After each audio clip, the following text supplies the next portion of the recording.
great to be together again. We have a couple of board members who are joining us by Zoom remotely. And I'd like to note that today's meeting is being recorded and will be posted on the CalHFA website. And the materials used in this meeting will also be available on the website as well. And during the meeting, there'll be opportunities for members of the public to provide comments. And for those participating on Zoom, we'll also look to see if hands are raised as well, so that they may provide public input as well. And with that, Melissa, can you please call the roll? Yes. Ms. Abela Farias? Here. Ms. Cabildo? Here. Chair Cervantes? Here. Mr. Fiegels for Calvet? Here. Ms. Lamont? Here. Mr. Fernandez for the Treasurer's Office? Here. Mr. Velasquez? Here. Secretary Castro Ramirez? Here. Mr. Prince? Mr. Russell? Present. Ms. Sotelo? We have Ms. Sotelo participating remotely. Can we hear her?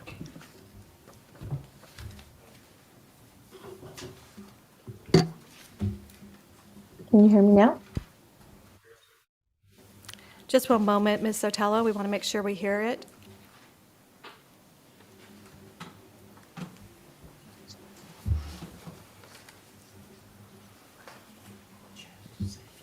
Ms. Sotelo, can you hear us? I can hear you. Can you hear me? Great. Oh, Yes, we can hear you now. Thank you. okay, great. Ms. Sotelo is here. Mr. White? Here. Mr. Williams? And we may have Mr. Williams remote, but we'll get him on the line in a moment. Mr. Acefa? Mr. Acefa is absent. Ms. Miller? Ms. Miller is absent. Ms. Franklin for Ms. Johnson Hall? Here. All right, we're going to try to see if we can see what Mr. Williams is doing, but we'll let you know about that. At this point, we definitely have a quorum. Thank you very much. The next item on the agenda is the approval of the meeting minutes from the March 7th session.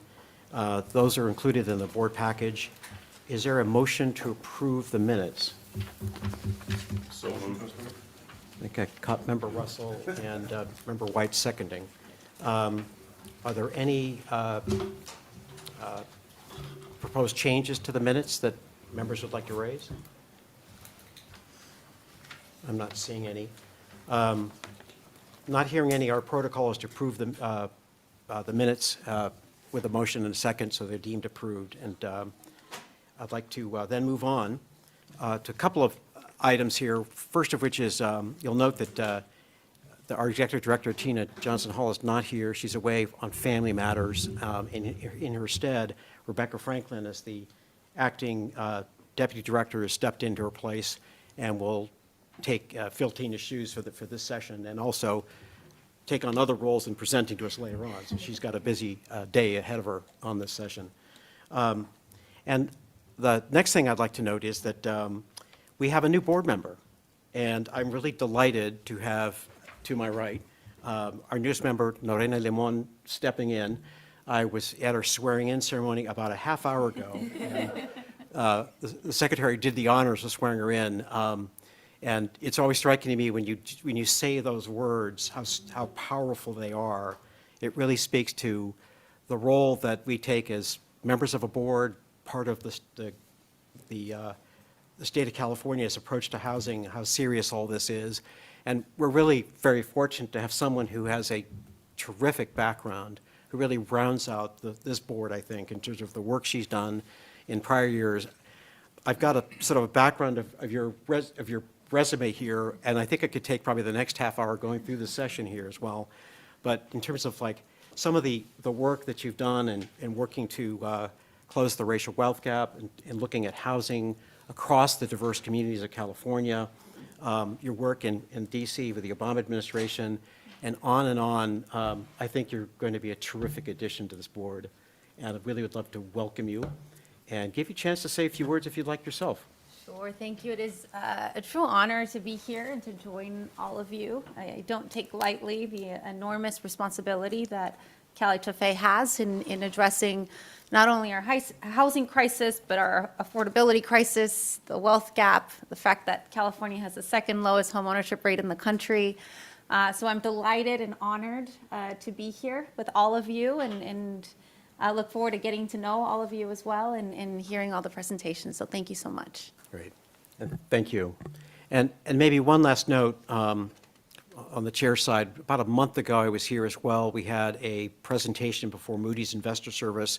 I don't want to steal any of Irwin's thunder, but I was there really to talk on, as the board chair, my take on staff and the board, kind of talked about how the board was constructed, all the different components that make up the board per our organizing statute.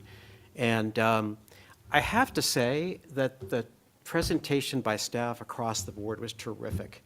And you're going to get pieces of this in our session today. We talk about the business plan.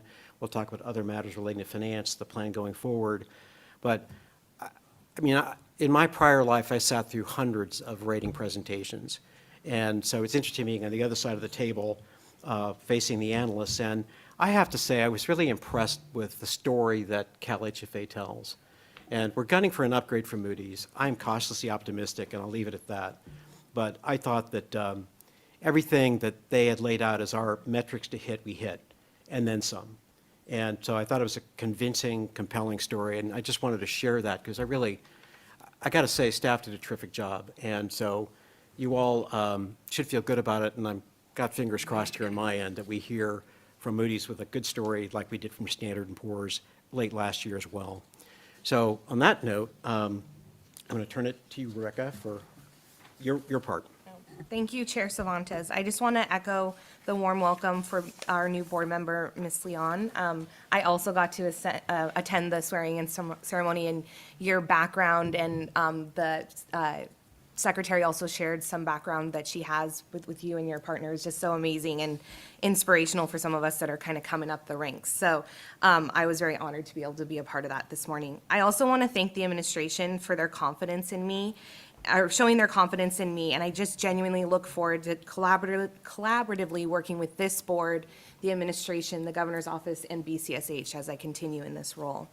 So filling in for Ms. Johnson Hall as best as I can today, I just wanted to highlight a few things for today's meeting. Chair Cervantes did share that we did meet with Moody's on April 20th. We do feel like the meeting went very well. I also want to thank the chair for attending. His support of the team and his experience in these scenarios is invaluable to us. I also want to highlight an observation I had made in the meeting. This is my fourth board that I've worked for in my tenure with the state of California.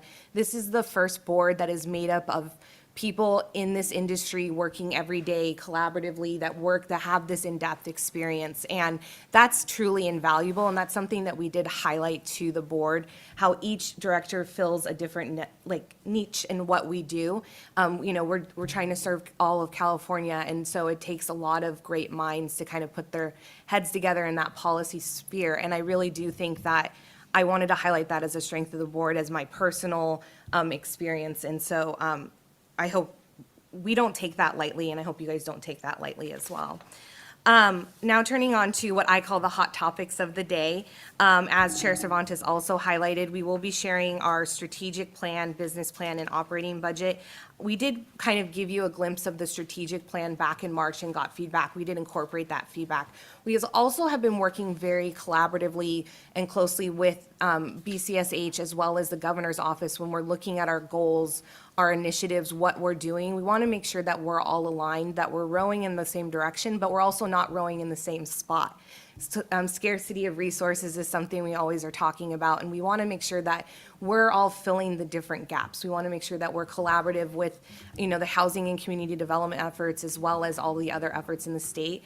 I think also in these conversations, we've really gotten some inspiration on being more innovative and looking outside of maybe just the housing continuum and where we connect resources. The governor's May Revise, he talks about connecting kind of different areas that maybe we hadn't thought of before, infrastructure, health and human services, et cetera. And so I was just really inspired by those conversations we've had with the policy level when we're talking about goals and how we can start doing new things and great things together. So we also, I think the bigger hot topic for everyone is our new Director of Homeownership, Ellen Martin, will be giving us an update on the amazing Dream for All program and its great successes that it has had, and how many new homeowners we have in the state because of this program. So I'm really excited to have her talk about that program and have the board be able to kind of get in some questions and see preliminary results, of course, but I think that this is a good conversation to start with. So I'm really excited for her presentation. Also, in your packet, there was an informational item on our mixed income program. In a nutshell, we've identified the top 12 eligible projects we will be making conditional awards to. Obviously, these are subject to full CalHFA underwriting. The multifamily team keeps pressing me on that. These are initial commitments, and I will embrace that concept for Kate. But, you know, we're always constantly evaluating our program guidelines and the outcomes we're trying to achieve with this program, as with all of our programs. And so these initial awards, we saw projects in 5 counties that haven't previously had a MIP project. 3 other projects are in LA County, where we felt that there had been some underrepresentation when taking population into account.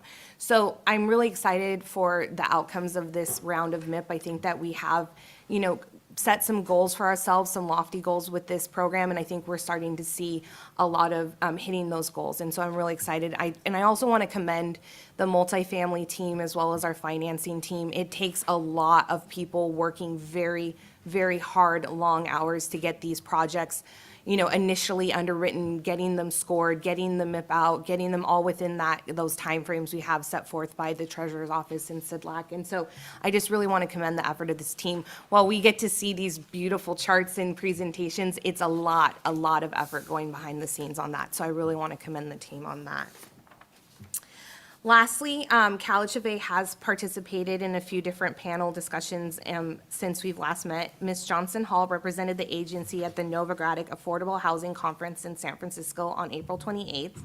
She was joined there by representatives from the Housing and Community Development Agency as well as the Treasurer's Office. And earlier this month, our Deputy Director of Multifamily Programs, Shantae Spears, spoke on a panel with representatives from those same agencies at the California Association of Local Housing Finance Agencies Conference here in Sacramento.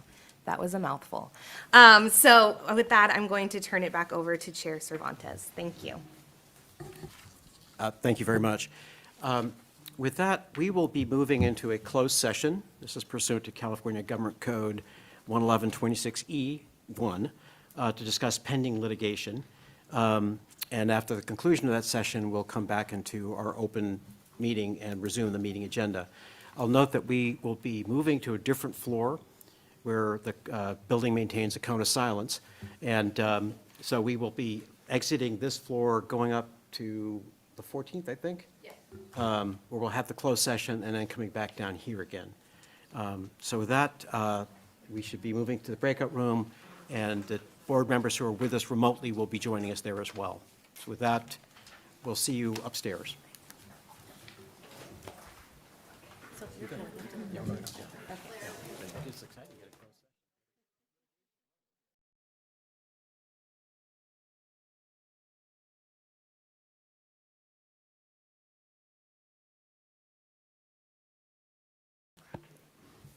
I'd like to thank everyone for their patience. We have completed our closed session, and there were no actions taken. I'd just like to note that we had 2 members attending remotely, Member Williams and Member Sotelo, who were also participating as well. The next item on the agenda is item 5, which is to consider extension of the National Mortgage Settlement Counseling Program. We have CalHFA's General Counsel Claire Turanian and Kathy Phillips, Director of Marketing and Communications, to tell us more about this item. Okay. The floor is yours. Thank you.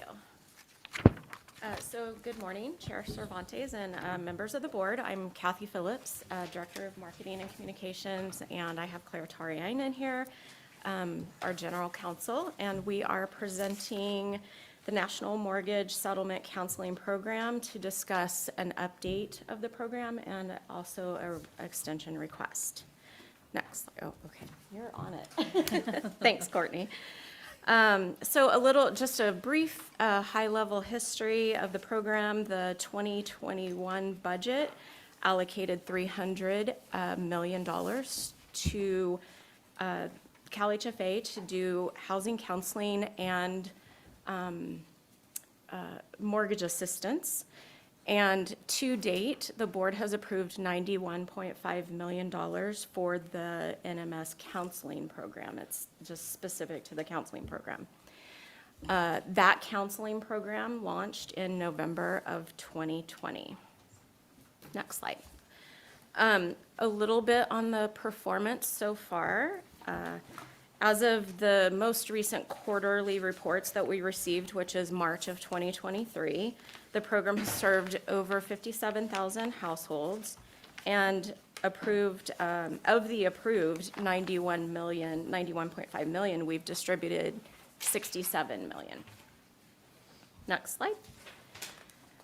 Okay, so on this slide, we're looking at geographic reach of the housing counseling agencies.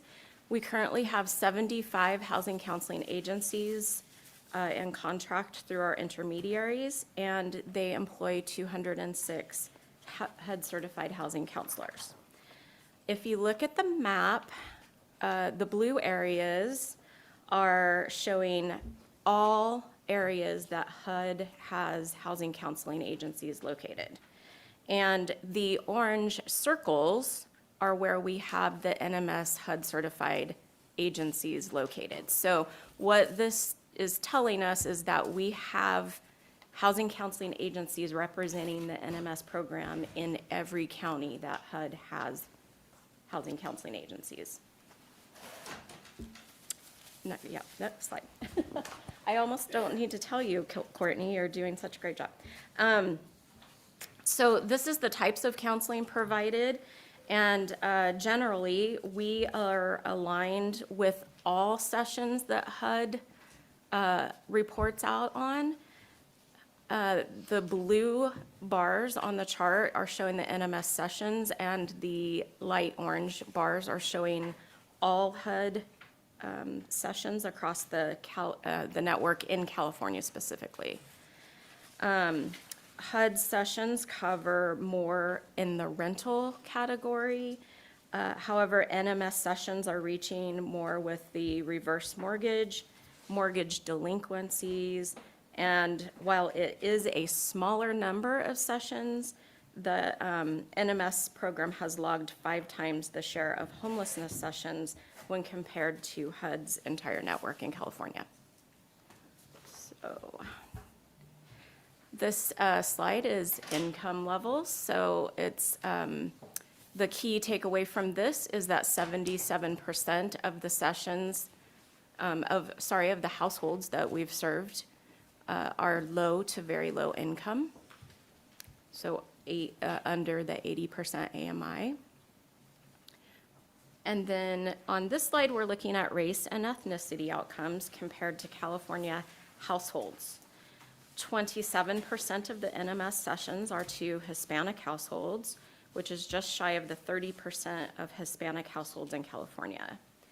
And the program is overperforming with AAPI and Black households at 17%. If you look at the chart on the right, or the graph on the right, I just wanted to point out a bit of positive information here. The blue line shows Hispanic households served by quarter over the past year. That's looking a little blurry there, but anyway, I think you get the picture. While what I'm seeing with this data is that we have been increasing our reach to Hispanic households above the 30% benchmark for the past 3 quarters. So I see that as good information, and we're trending in the right direction. And I'd like to attribute a little bit of that to our marketing and outreach efforts that we've been doing over the last few quarters. And with that, I will go into an update on our marketing and outreach campaigns. So next slide, yeah.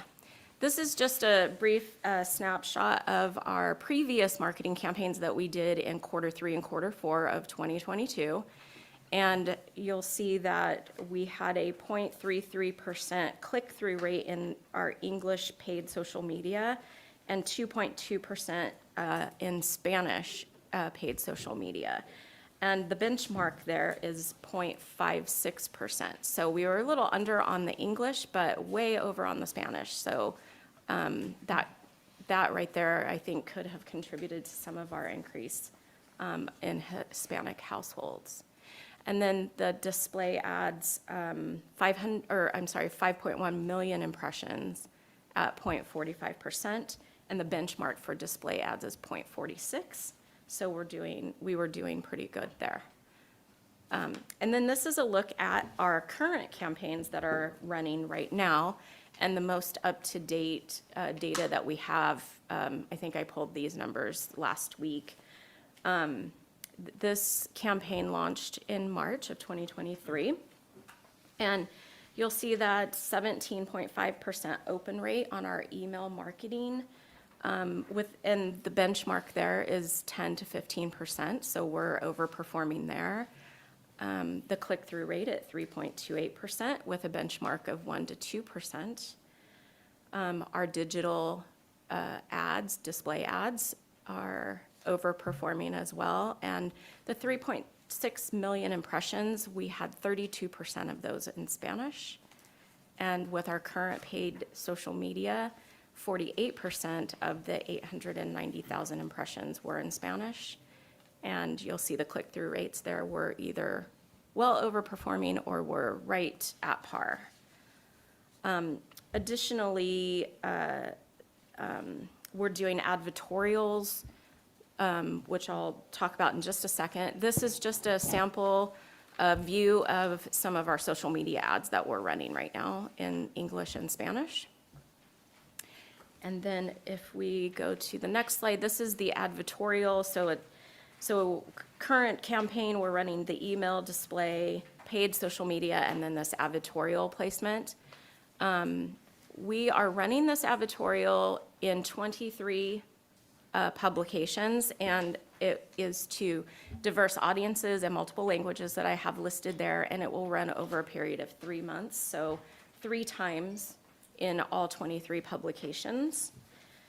And then just to kind of wrap up my little presentation here, this is a sample of some of the publications that we're running that advertorial in. So that's my presentation on the update of the performance and also of our marketing campaigns. And if there are questions, I can take those now. We also have on the line the heads of 2 of our intermediaries who have prepared to make a statement about some of the services that they've provided through the NMS program. We have Jorge Rivera from Unidos US, and then also Linda Davis DeMoss of Balance. Thank you very much. Yeah. So would it be helpful to have them make their brief statements and then have the board ask questions, or? Yes, please. Yeah, I Yeah. think so. So let me then open it up to Yeah, to them, let's do please. that. Good morning. So thanks for inviting us. My name is Jorge Rivera. I'm a program manager for our Unidos US Wealth and Housing Alliance. So Unidos US is a nonprofit organization that serves as the nation's largest Hispanic and advocacy organization. Our mission is to build a stronger America by creating opportunities for Latinos. We combine research, advocacy programs, and an affiliate network of about 300 community-based organizations across the United States and Puerto Rico to address social, economic, and political barriers at the national level and also at the local level. We're also a longstanding HUD intermediary. Sorry, my been struggling with my throat. So we're a longstanding HUD intermediary, the Unidos US Wealth and Housing Alliance. We established that in 1997. Have a vast record of service in support of Latino and low to moderate income and other communities of color. Our track record is of administering federal grants and non-federal grants in support of comprehensive housing counseling. Has helped about 1 million families. As a CalHFA National Mortgage Settlement Program grantee, we currently are partnering with 16 housing counseling agencies. They're composed of Unidos US affiliates, National Capacity affiliates, and National Urban League affiliate agencies. To date, we've served nearly 9,000 families, provided them with approximately 10,500 counseling sessions since the start of the program. Like was mentioned, this funding covers all service lines approved by HUD. So it allows agencies to quickly pivot to meet the demand for specific needs in their community without having to search additionally for the funds to cover the cost of counseling.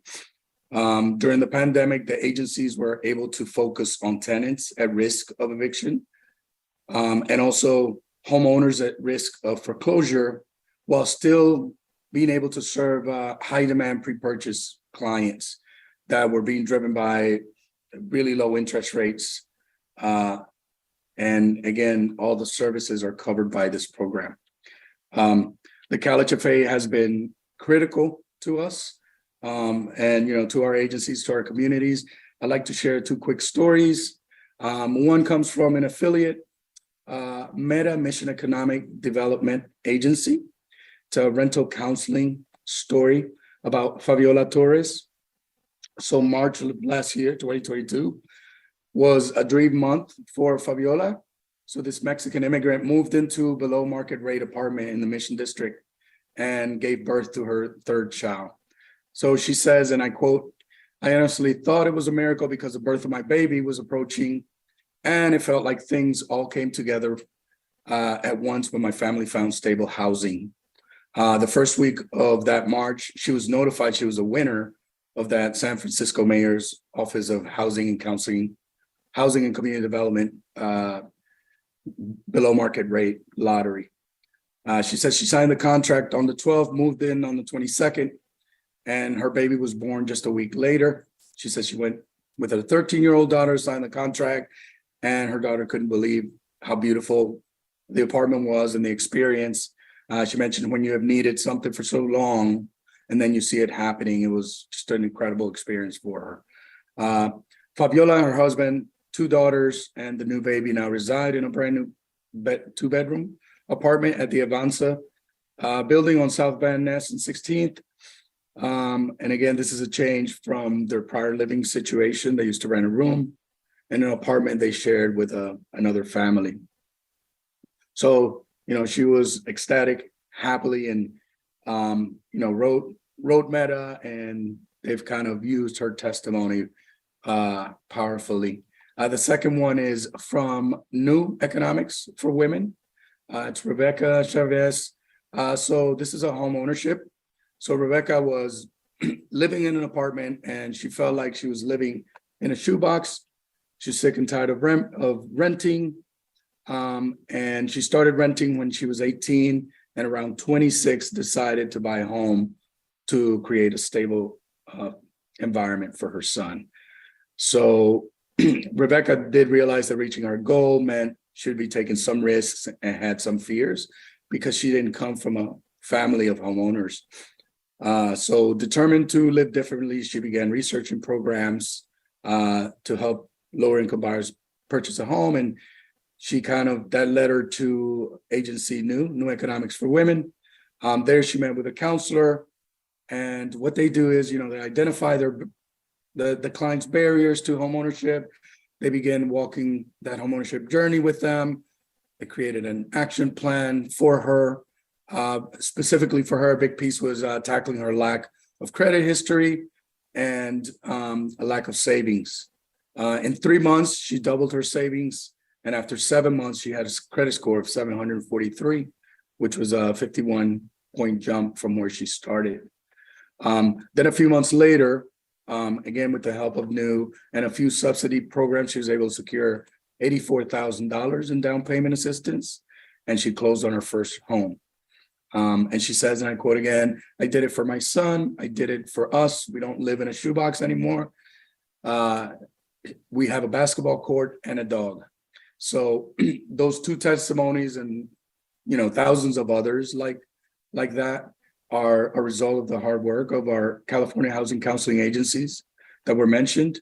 But it's made possible by the funding and support of the CalHFA NMS program that you guys have provided. So thank you.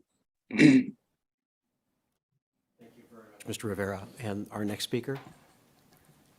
Hi, this is Linda Davis Demas with Balance. I am a VP of Housing. Can you hear me? Excellent, thank you. So first of all, I'd like to thank the board and thank CalHFA for their support.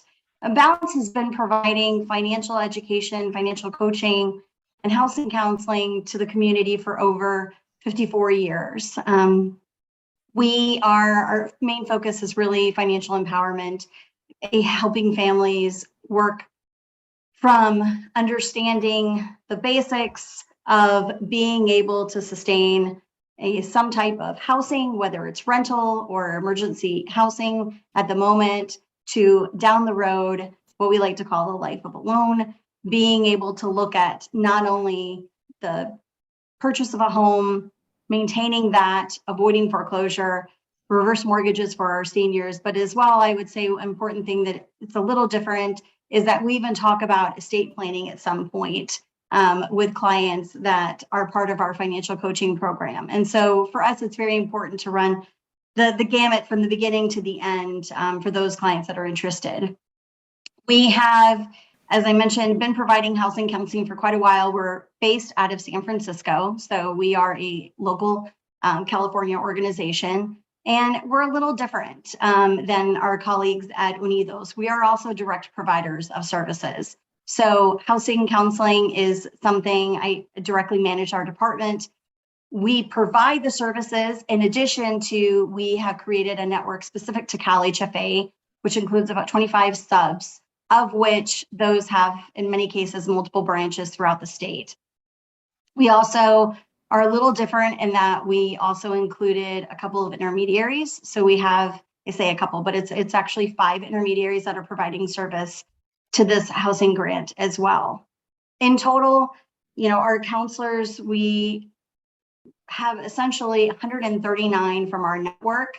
The agencies have capacity of over 200 counselors to provide services to the grant, but we dedicate for the most part 139 counselors to the program. And we provided over 29,000 of the sessions. It's very important for us in terms of our structure. We focus a great deal of time on quality assurance and compliance.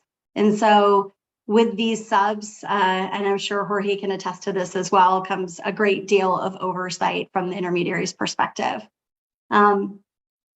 We look at how we can help build infrastructure. So I do want to say that thanks to the funding that CalHFA has provided, in particular from a capacity building standpoint, Balance itself was able to provide housing counseling certification to counselors, to over 150 counselors in the state just last year. And that's critical because during COVID, what would normally be readily accessible training for counselors was not something that unfortunately was not available. And so as new counselors were coming into the workspace, they needed this valuable training. And so we focused on rental certification, given the crisis that we knew was coming and that we wanted to get ahead of. We also focused on foreclosure prevention, a great deal of emphasis on the California Home Mortgage Relief Program, as well as pre-purchase. As Jorge mentioned, there's a great deal of folks that were still interested and are still interested in receiving pre-purchase counseling and being able to tap into some of the down payment assistance programs that are readily available in their areas. And so we're very grateful for this funding. I think it's really important that as direct practitioners, we also make sure that our subs, as well as the counseling agencies, receive this type of information. I do want to share with you 2 success stories as well. The first one is from one of our subs out of Fresno Community Housing Council. It is a mortgage default client. And in this case, it was a client that was living in Fresno County. They were behind on their mortgage payment. Being self-employed, they faced a couple of challenges. They were in the farming industry. And due to the lack of water, they weren't able to sell their crops. And so unfortunately, they reached out to the counseling organization after they had fallen behind almost $13,000 on their mortgage. After going through the extensive counseling program and helping them apply for the California Mortgage Relief Program, they were actually approved for $26,000. So in April of 2023, they were able to help them apply also for a property tax program with the California Relief Program, which then got them to $53,473. And they were able to save their home and ensure that their family continues to prosper. They were a first time, I think it's worth mentioning that they were also a first generation homeowner. In the second case, I actually wanted to share a client that is a reverse mortgage default client. So I believe Kathy had mentioned before that CalHFA's grants actually, they are above HUD's numbers in terms of counseling sessions. And this is the client that came to us that is out of Riverside. They're a senior citizen. They had a reverse mortgage for their home equity conversion loan. They had been placed on a repayment plan, and they all of a sudden found that their mortgage servicer had stopped accepting payments, and they could not understand why. So after conducting the initial session and doing a conference call with the servicer, they found out that the servicer had actually, in this case, they had amended the repayment plan because the client apparently was not able to, or was not aware of the fact that they no longer had appropriate homeowners insurance. And so the counselor was able to work with them to help them understand what coverage they needed and help them also work with their mortgage servicer to ensure that they were able to find a sustainable option. In this case, because the servicer had force-placed insurance, their cost obviously went up exponentially. They were able to do a recalculation of the repayment plan and able to ensure that not only that they had the appropriate coverage, so in the future, the client understood what the requirements are for them to be able to maintain the home equity conversion mortgage current.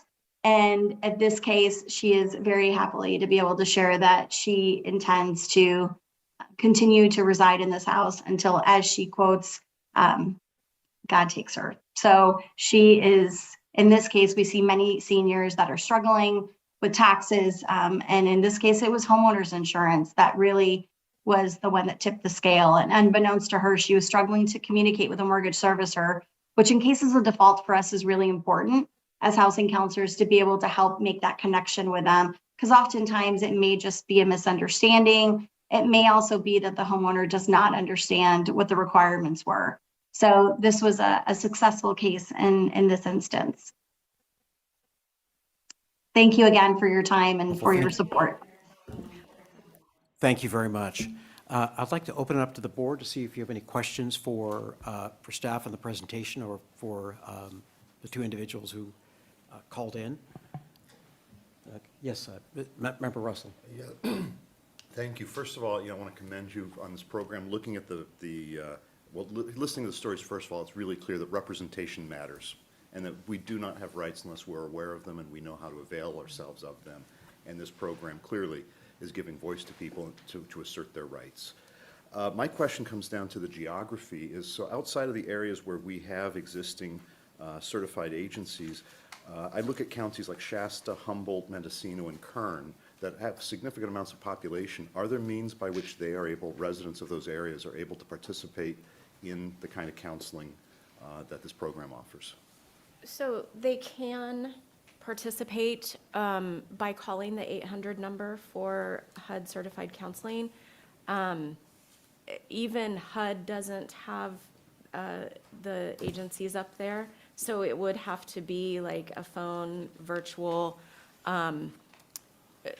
They don't have the physical locations there.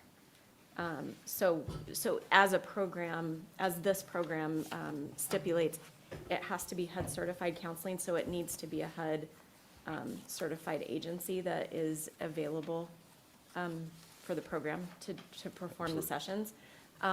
But there is a means in which they can do that by calling the 800 number, and I believe that they can get someone to do that virtually Okay. And could we see in maybe future reports just where the distribution of the program recipients are, to see if we're actually reaching some of those places? Sure, Okay, sure, yeah. Thank you. And again, I just want to commend you for, those stories are very moving, and it is really about awareness and advocacy on behalf of these folks. And so we appreciate what this program is providing. Thank you. Thank you. Other questions? Member Velasquez? I want to piggyback on what Director Russell was commenting in terms of the distribution. I think I raised this before, but do you have someone on contract that gives us data that drives resource utilization and the extent to which you are advising intermediaries? I say that because I see your table on slide 7 about the race and ethnicity, and then I see the California households, but the actual column that in my mind is missing there is the default risk. And so when we were running the rental assistance program, we had a census tract by census tract eviction risk in order to drive outreach and ultimately resources to some localities that were disproportionately, the data was driving those decisions. Do you have anyone that is assisting us to understand that kind of risk indicator? I think it's distribution across the board is very important. The ability for someone to reach a counselor is very important. But there are many companies that are focused on looking at that default risk and the demographics behind those. Do we have any information on that?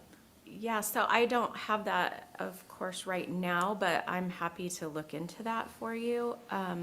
I think that that's something that we could probably pull. And then also, locally, these housing counseling agencies and the intermediaries do a great job of serving their local community. So they know what their local community needs are and serve that way. But I'm happy to pull the default risk in the areas that we provide the services, so, yeah. Because if we look at that and we put that and then layer on top where this program is reaching folks, Yes. then we're able to see whether there are really well coincidentally that resource utilization is driven by where most need is. So Yeah. I think it'll be good to kind of layer that and Okay. see how that looks. Yeah, we can do that and look into that, sure. Thank you for the suggestion. Thank you. Member Cabildo. Thank you. I want to applaud the increase in outreach to the Latino community. I think I raised that during the summer, and it's great to see that trending upwards. So thank you, and I'm excited. I hope that'll continue. I'm curious because I was actually surprised to see so much activity in the reverse mortgage counseling, even more than mortgage delinquency, and it makes me a little nervous. Because of course the clientele of reverse mortgages is seniors, and I'm just curious, are we really seeing seniors being at risk? Or, I don't know, I'm curious, this is kind of your area. I don't know, it made me kind of worry to see the demand for it. Is there something that should be accompanying, like, when reverse mortgages are originated so that seniors are just more aware, or is there, I don't know, it just worries me that there's a trend. Or I don't know if it's a trend, but that I think you understand what I'm trying to say. I think so, and Claire and I are not counselors, so I'm not sure I can answer that question, but If Linda is still on the line, maybe she can address that. As a counselor, she might be seeing something. I'm not sure. Is she still on the line? She is. Okay. Thank you, Kathy. So I will say, I think recent data from HUD also illustrated the fact that in particular FHA, home equity conversion loans have seen a rise in delinquencies. And so it's typically what we find more often than not. Usually they forgot things like maintaining homeowners insurance. There are also property requirements, standards for the property that they must maintain. And so oftentimes it's connecting them with the social service programs that can help provide maintenance at no cost or low cost to them. In addition to that, property taxes is something that we continue to struggle with. And a lot of our seniors, unfortunately, what it comes down to is even though the home equity conversion mortgage has provided them some flexibility in maintaining income, it's also presented them with inflation, the challenge of, do I pay for my prescription medications? Do I put food on my table? And so that is, I would say, some of the biggest challenges that we see. And I would also add to that, that COVID in particular saw an increase that we haven't seen in a while, where adult children have moved back in with their parents.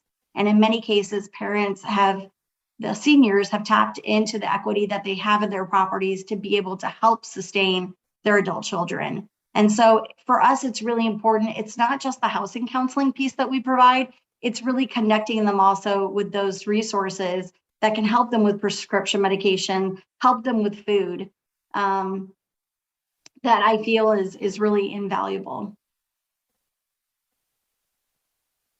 Well, that's really, thank you. And I didn't realize this is more than counseling. It sounds like you're really taking on almost case management for people's lives in a way and helping them navigate all the challenges that become a threat to their housing stability. So thank you for that work. Any other questions from members of the board? Yes, Member Fernandez. Just real quickly on the funding, if I'm understanding correctly, you have allocated 91.5 million to date for the program, and you spent 68 million. So there's about 24 million has been undistributed or undispersed, and you're asking for an additional amount. So that burn rate, what is that? Do you have an expectation of how long that will take you to burn through that money?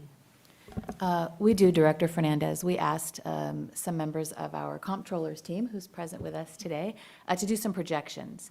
And their projections indicated that we could run the program effectively through December 2025 if additional funding is allocated by this board of directors. Just one follow-up question on the outreach and marketing, because I mean, this is a terrific program, and on those counties and areas where there are no counselors, are outreach still being done in those areas? So people in those areas that need the help? Yes. Okay. Yes, we're doing that. And also, I'm not sure that there are no counselors in that area. They just are most likely not HUD certified. So there's a difference. I think that there are probably counseling activities going on throughout the state. We just have to deal with the HUD certified aspect of it. Yeah. Are there any other questions by members of the board? I'd like to see if there's any questions from the public that might be dialed in. Liz, if you could see if anyone raises their hands on the Zoom function. If you'd like to make a comment or ask a question at this point, you can raise your hand and we'll call upon you. We're not seeing anyone at this time. Thank you very much. You know, just for me, I'd like to know what I found compelling was on your slide 6, the having 70% of the counseling there, well, there was, low and very low income households, I thought was rather compelling. It indicated that you're reaching a population that really needs the assistance. And I have to tip my hat to staff on the marketing side. the program, the recent program you talked through to outline how outreach is being served to different populations of state, I thought was really quite thorough. Job well done. With that, unless there's any other questions from members of the board, I'd like to see if there's a motion to approve Resolution 27-07, which is to provide for additional funding to continue the program. A motion? Member Cabildo moves. Is there a second? I'll second. Thank you, Member Farias. With that, I'd like to take a vote, please. Ms. Avila Farias? Yes. Ms. Cabildo? Yes. Chair Cervantes? Yes. Mr. Figels? Yes. Ms. Lemon? Yes. Mr. Fernandez? Yes. Mr. Velazquez? Ms. Kerrigan? Yes. Mr. Russell? Ms. Sotelo? Yes. Mr. White? And Chair, I'd like to recognize that Mr. Tyrone Roderick Williams joined us earlier today before the closed session. And so, Mr. Williams, if you'd like to take a vote? Yes. Thank you. Resolution 23-07 is approved. Great. Thank you all very much. And You're thank you for the welcome. presentation. Thank you, board members. And with that, we're going to move on to agenda item 6, which is the proposed strategic plan, business plan, and budget. And I'd like to, Rebecca Franklin will be here along with Erwin Tam, Director of Finance, making this presentation. You have the floor.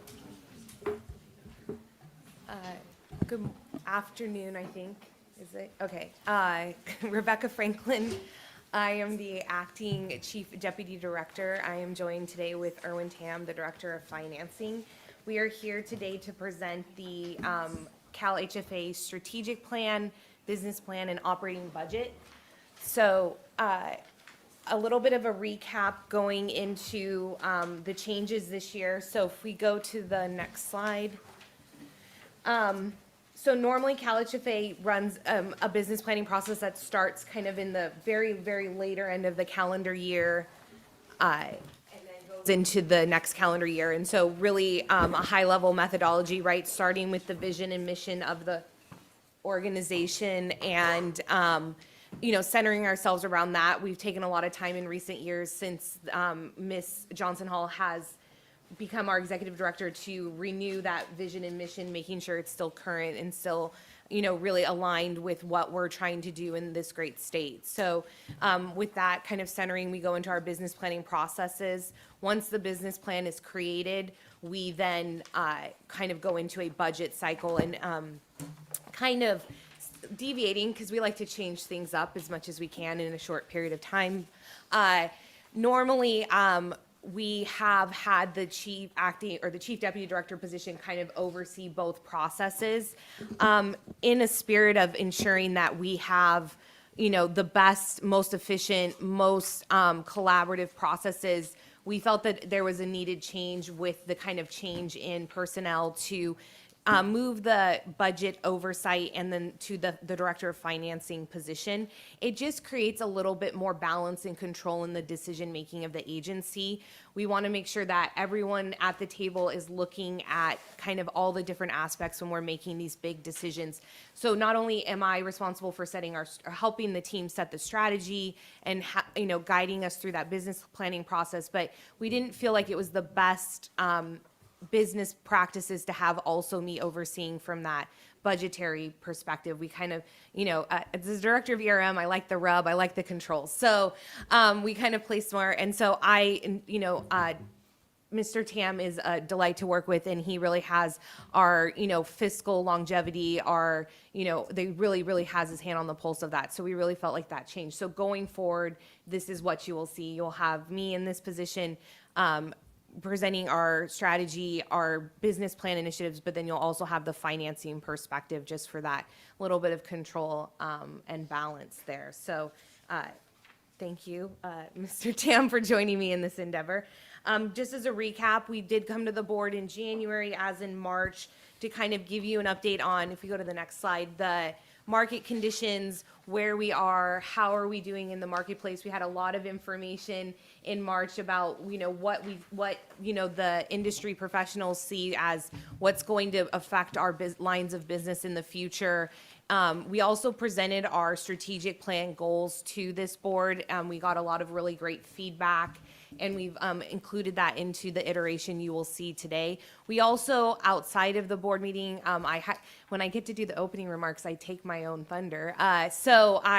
We've worked very, very seamlessly with the BCSH group as well as the governor's office in making sure that we are aligning ourselves to the best, most efficient, collaborative way possible from that policy thought leader.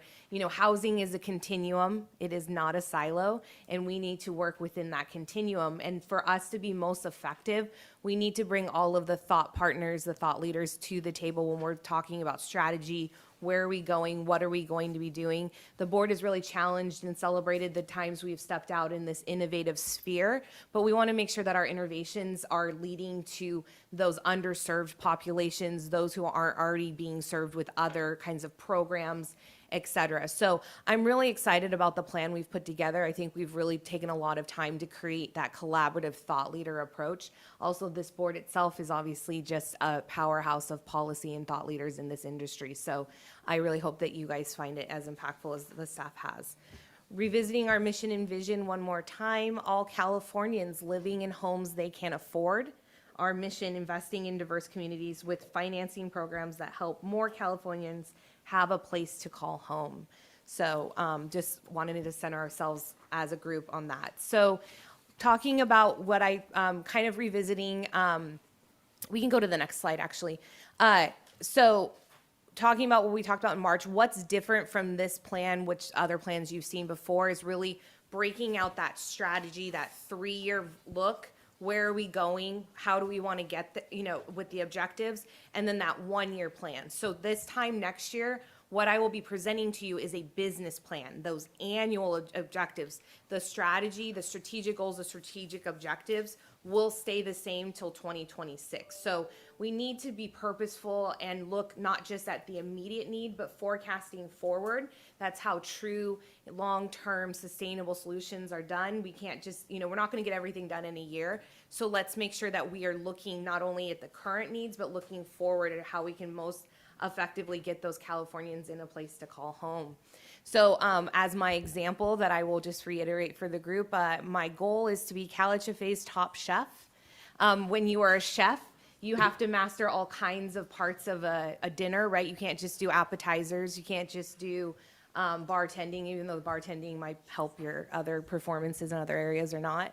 But you wanted there. So for my objective, while I have multiple objectives, entrees, etc., I need to excel in dessert making. So my initiative is a baseline initiative, which is the Lemon Bar Challenge. And so we will see how, and I have decided to pin myself against the best of the best. So we'll see how that rolls out.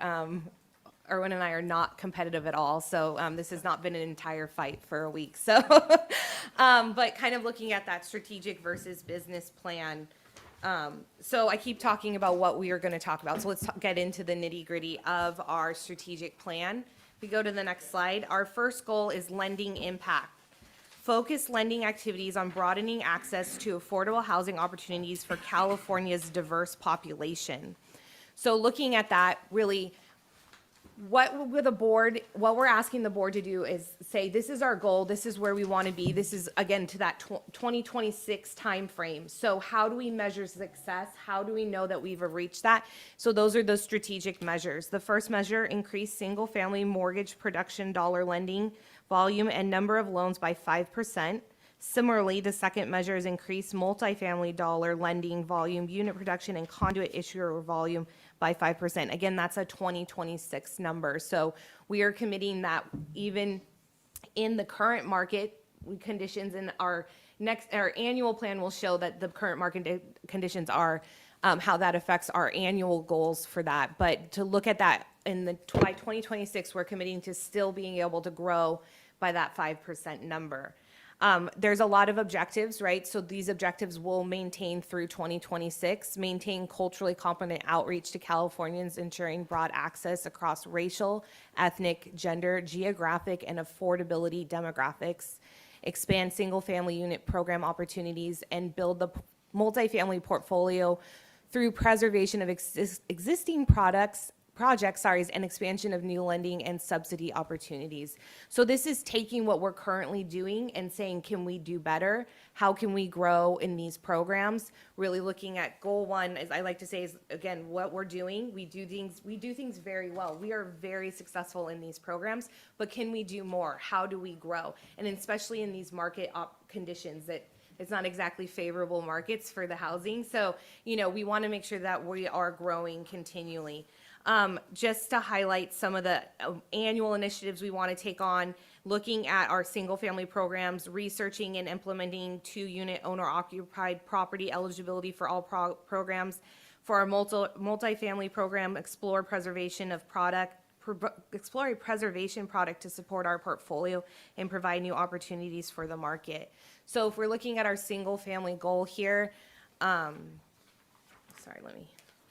our single-family goal as far as productions, we are targeting first mortgage securitizations at $2.1 billion, which is consistent with last year's target. This is reflective of the ongoing real estate market conditions with high home prices, low inventory, and interest rate volatility. You'll see that our ZIP closing cost assistance is expected to be lower at $2.2 million, but we expect the My Home down payment assistance to continue at the associated pace and hold steady.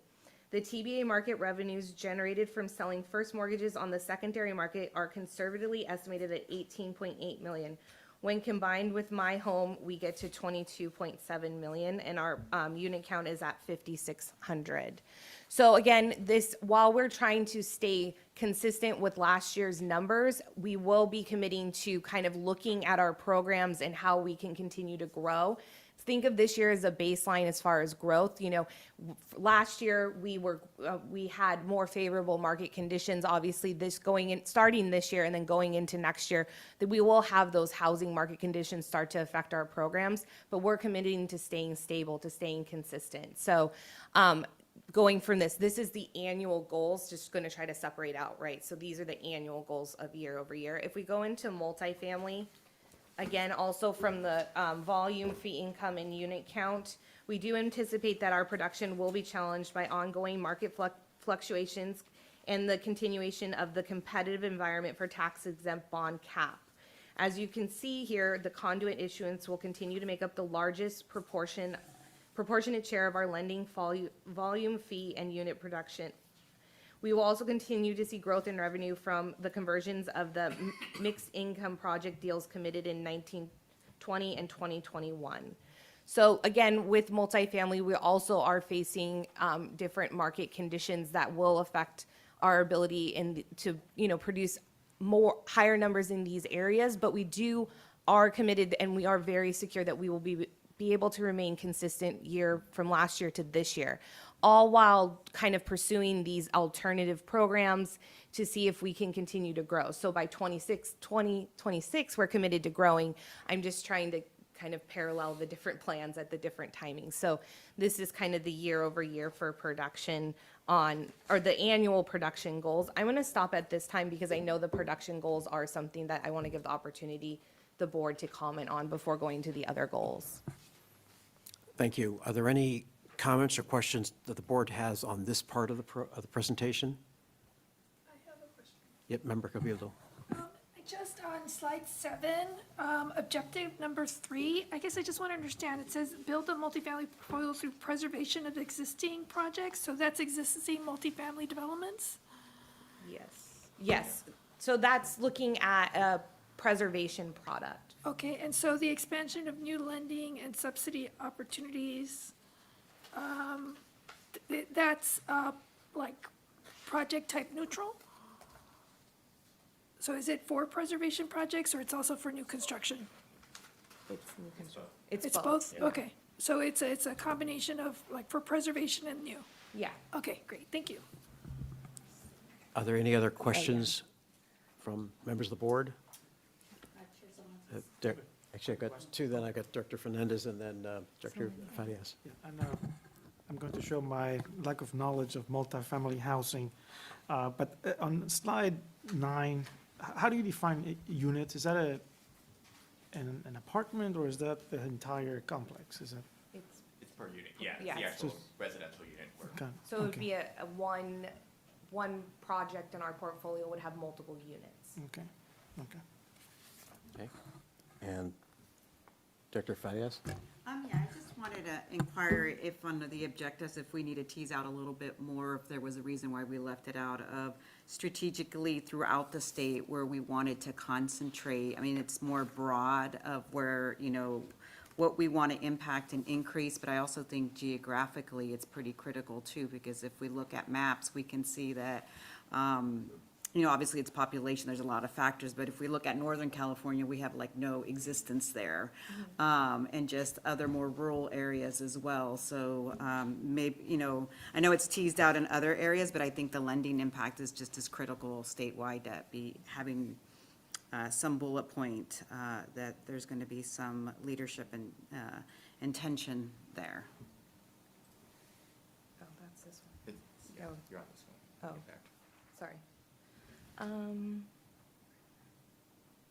So we have in the annual plan, Initiative 3, under Objective 1, evaluate new opportunities to engage and reach underserved communities. We also have Initiative 4, which is explore data collection methodologies to collect relevant demographic, geography, and affordability data to support program needs and advance equity. So the objective is going to be consistent for 3 years. So the thought process is this annual plan, we will be kind of starting to baseline and do data collection and kind of looking at not only where we are serving the diverse population of California, but also where the need is, and kind of transferring over the conversation we had about the map with the counseling. So looking at where we are and where we need to be, and looking at each one of those populations are unique in their needs and what will be most impactful for them. So those initiatives are really speaking to us taking the time to understand, collect the data and the research, and be able to then say next year propose actionable the steps we can take with our single family lending or even our multifamily lending to be able to reach those populations. Does that? Yeah, I mean, this is kind of standard language we've had in our previous, I'm just saying that, we have not made significant strides in there. And I think it makes sense for us to have more concrete, to call out the obvious, as we saw from the previous, where we have no visibility in some areas of the state. And there needs to be a lot more investment for equity and inclusion purposes for our program. So I don't know what that would be. We don't need a wordsmith. I'm just saying, to me, this, I think it could be a little more robust Okay, in language. understood. Okay. Any other questions, comments? Yes. Quick question on slide 9. Are any of these multifamily production goals inclusive of homeownership or for sale? So land trust, co-ops, or deed restricted homeownership? No. No? Okay. Yeah. I have one which is maybe kind of simplistic, but with respect to the measures under Goal 1, where it talks about the 5% goal by 2026, is that relative to the 22-23 baseline? So from baseline to 26 is 5%, not annually then, right? Correct. Aggregate. Yeah, aggregated. So by 2026, we will be increasing 5%. Right. So I guess, the markets aren't really that friendly to us yet. So, so this is sort of a conservative goal here. Is that the sense of this? Or- Yeah, so it's not, Yeah. I guess 5% is not the biggest number, but understanding that this first year of 3 years, we are projecting to carry a stable condition from the baseline year over. And then looking at the different ways and the different products, we are trying to be very meaningful on our, taking the data in, seeing the needs, and then projecting steps forward. So going the next 2 years, we would then need to make up the 5%. Right, okay, thank you. I don't know if there's any other questions. It doesn't look like it, so please proceed. I'm going to continue to goal 2.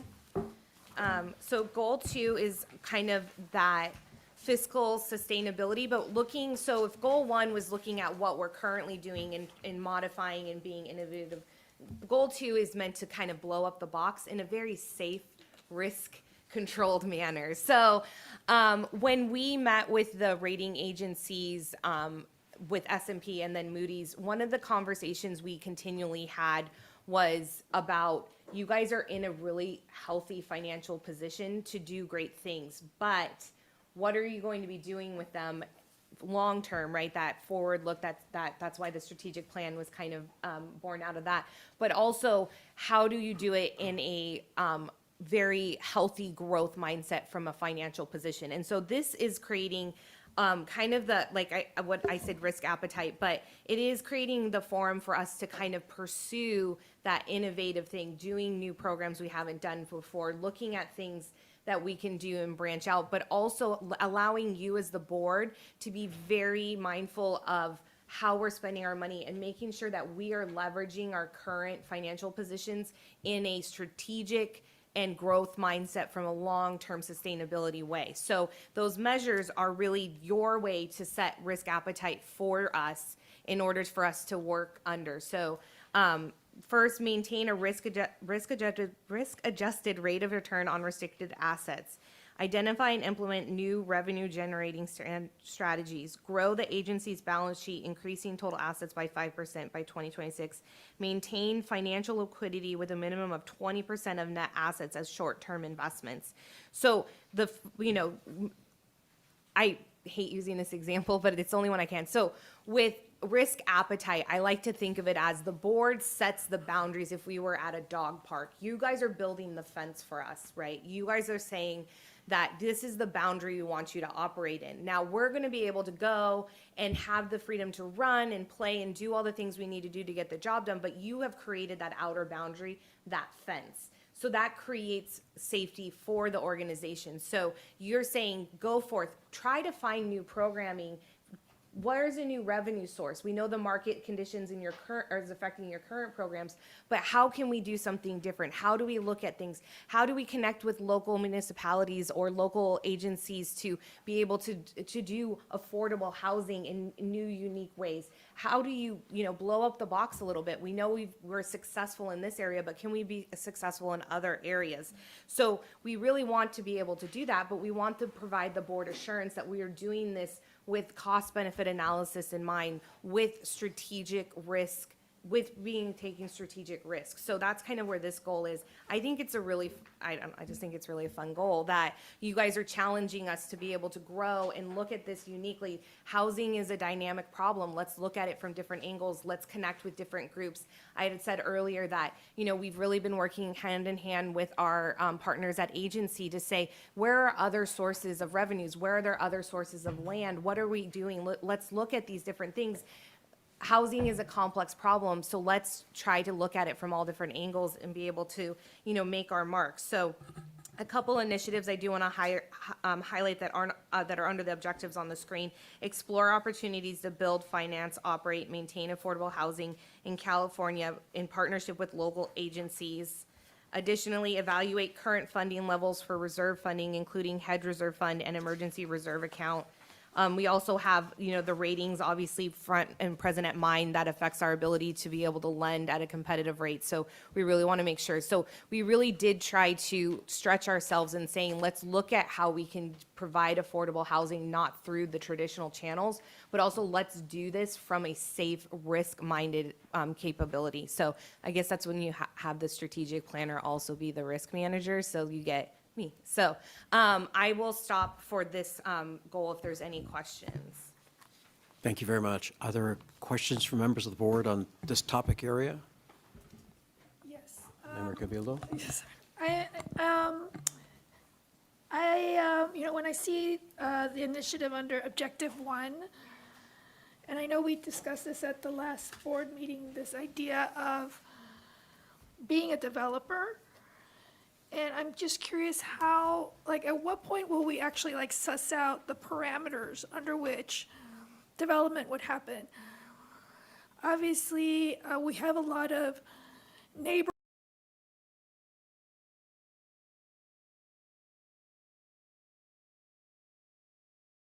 I love to see resources flowing to those type of developers that really understand their communities, and they understand their communities better than CalHFA ever will.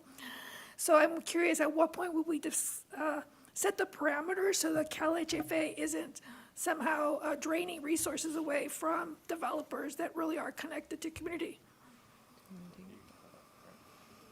Well, why don't you talk about the current status and then about developers?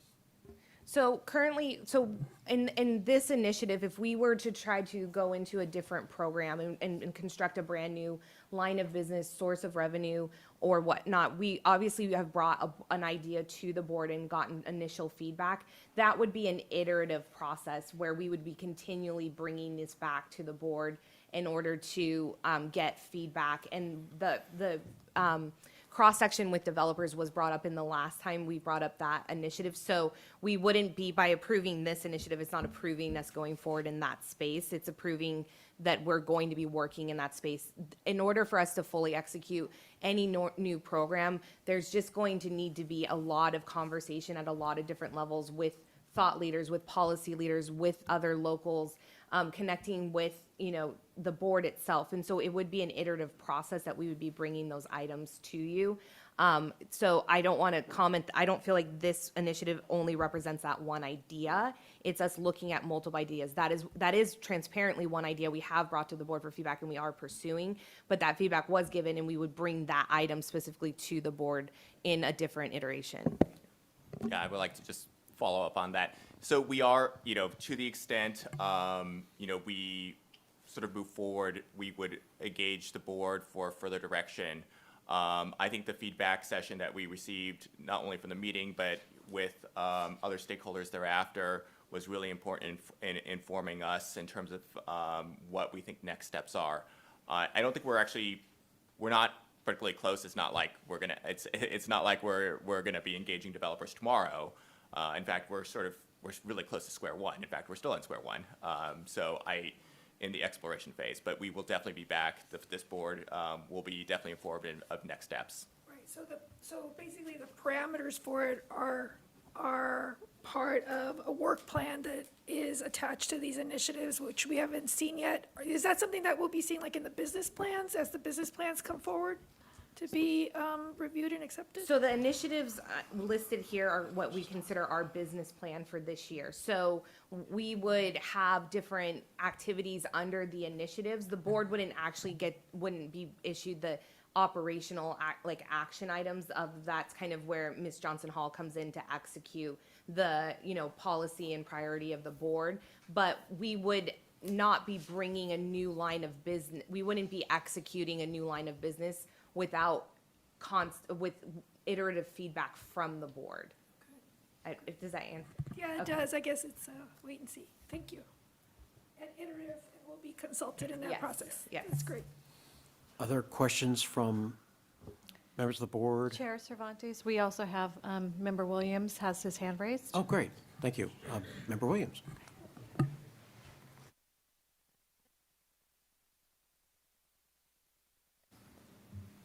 Member Williams, you're muted. You're going to have to unmute. He accidentally muted. Are we? Yeah. Yeah, I'm sorry, Member Williams, you're muted. You're going to have to unmute. Can you hear me now? There we go. Can you hear me now? Yes, thank you. I'm glad to see that there is an acknowledgement of looking at how we can generate new lines of revenue and resources, and that's going to take a lot of creativity, and glad to hear that, that'll be coming back to us as each one of those opportunities present themselves so that we can be clear on what direction that we would be taking specifically for each opportunity. But also, I just wanted to get clarity on, I know this is multi-year, and much of the work that the agency is doing is relying on the economy and economic condition. Given that our state, and I know that we are separate and apart from the funding of the state, what can we do to ensure that the state deficit does not impair our ability as an agency to make sound business decisions regarding the resources that we administer, control, and have access to, such that regardless of what happens at the state level regarding any approval of budgets or deficits in the incoming years, really that we have a buffer, a financial buffer to protect our assets and our ability to remain viable, even in the even if our state enters into significant challenges regarding funding for housing.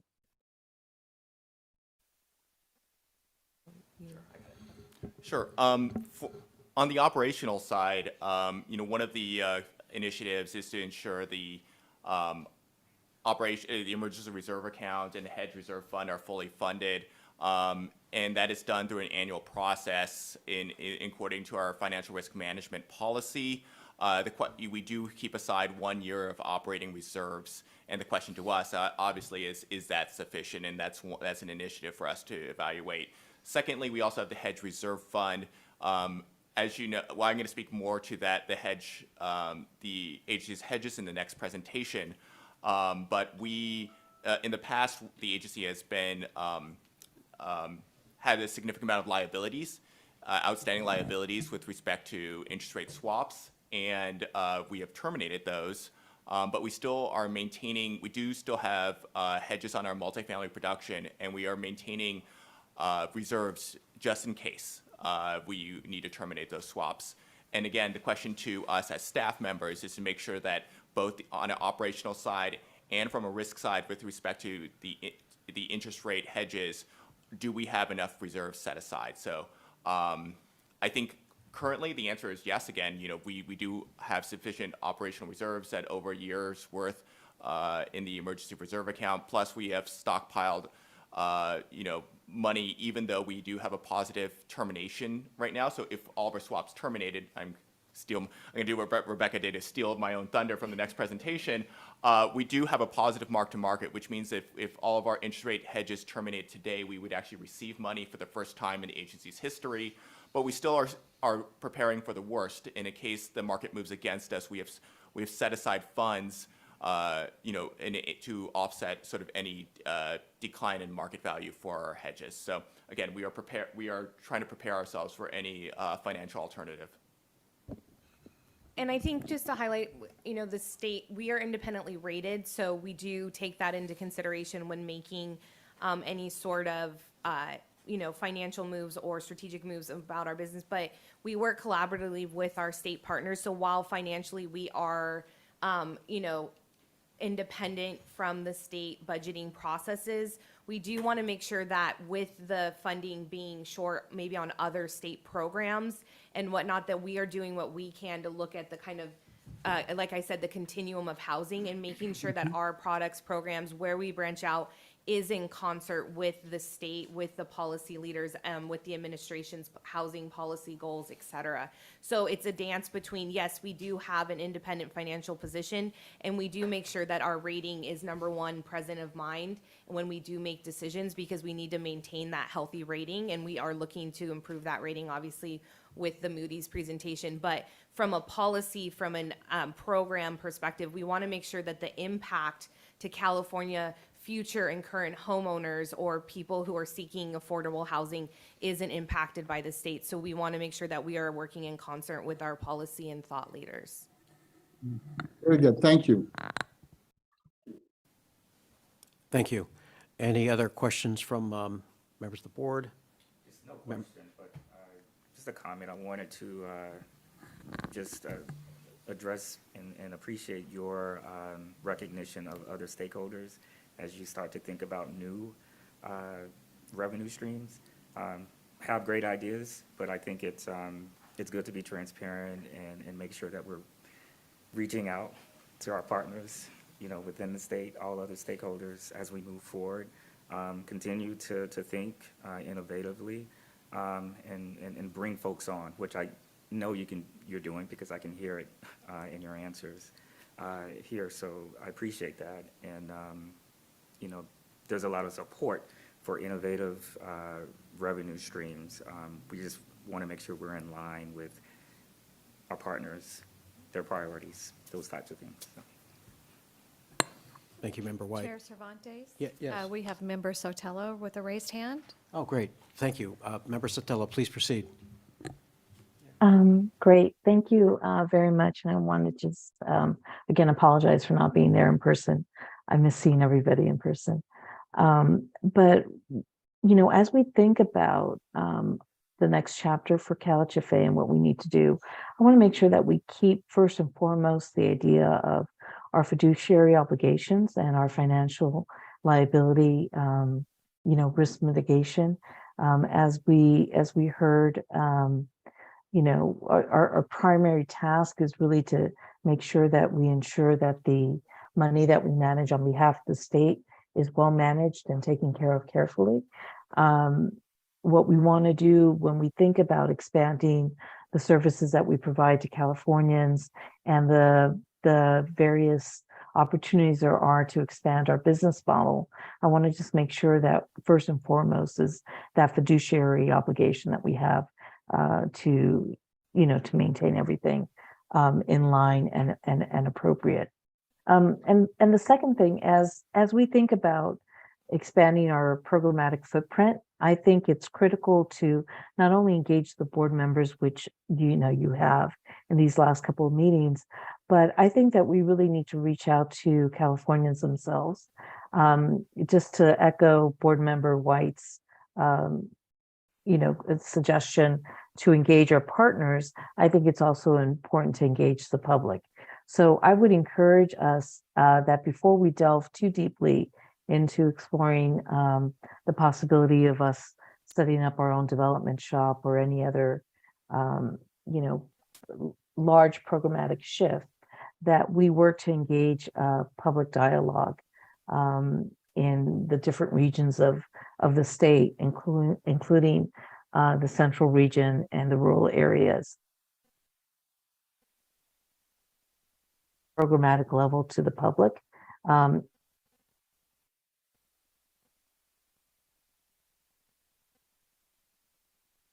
Looking to kind of expand our economic footprint beyond our lending mandate. So it's not really a question, it's more of a comment. And as we dialogue around expanding our footprint, again, I just want staff to be mindful that we should engage on the public level more deeply, whether that's working sessions, virtual sessions, outreach activities. I will really look to that as a board member to make sure that we've dotted all the I's and crossed all our T's when exploring different opportunities. Thank you, Member Sotelo. Are there any other board comments or questions?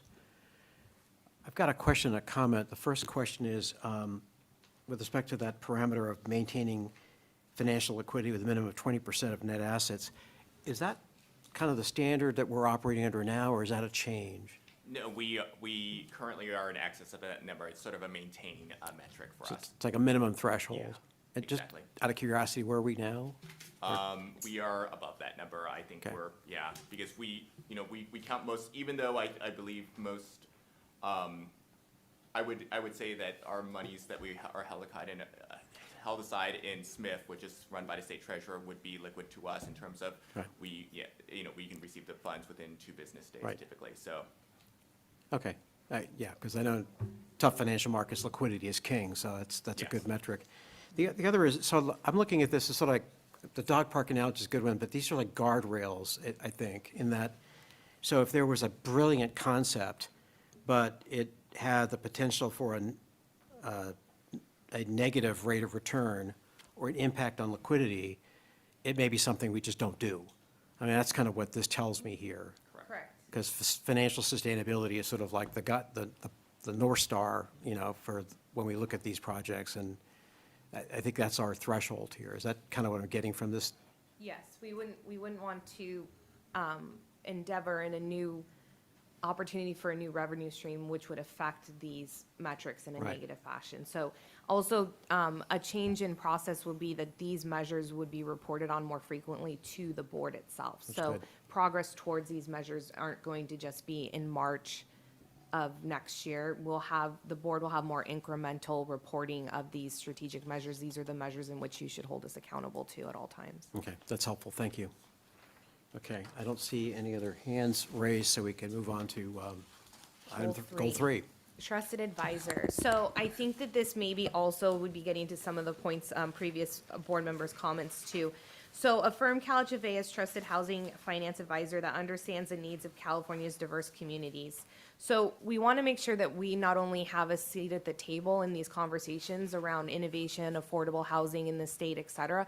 We want to have an informed seat at the table. We want to be informed ourselves and how that is done. So the measures of, the strategic measures for these are increased public presence in publications 10% by 2026, partner fund and/or participate in housing finance data analytics reports, receive industry recognition and/or awards for CalHFA specific programs.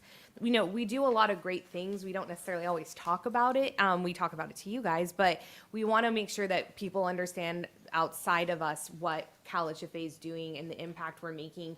And when we're doing these innovative, new, progressive things, we want to be talking about it so that we can start setting these as standard business practices across the industry. So one of the initiatives I wanted to highlight is increase relationships and continue engagement of community leaders and community-based organizations, especially from communities that have been historically disadvantaged and underserved. As many of you know, I do serve as over the mortgage relief program, and in that program, we did a lot of outreach to the communities. We do, Director Russell and Director Sotelo can also, they sit on the CalHRC board, but we are constantly talking about getting feedback from the communities. We do leverage a CBO network in that program.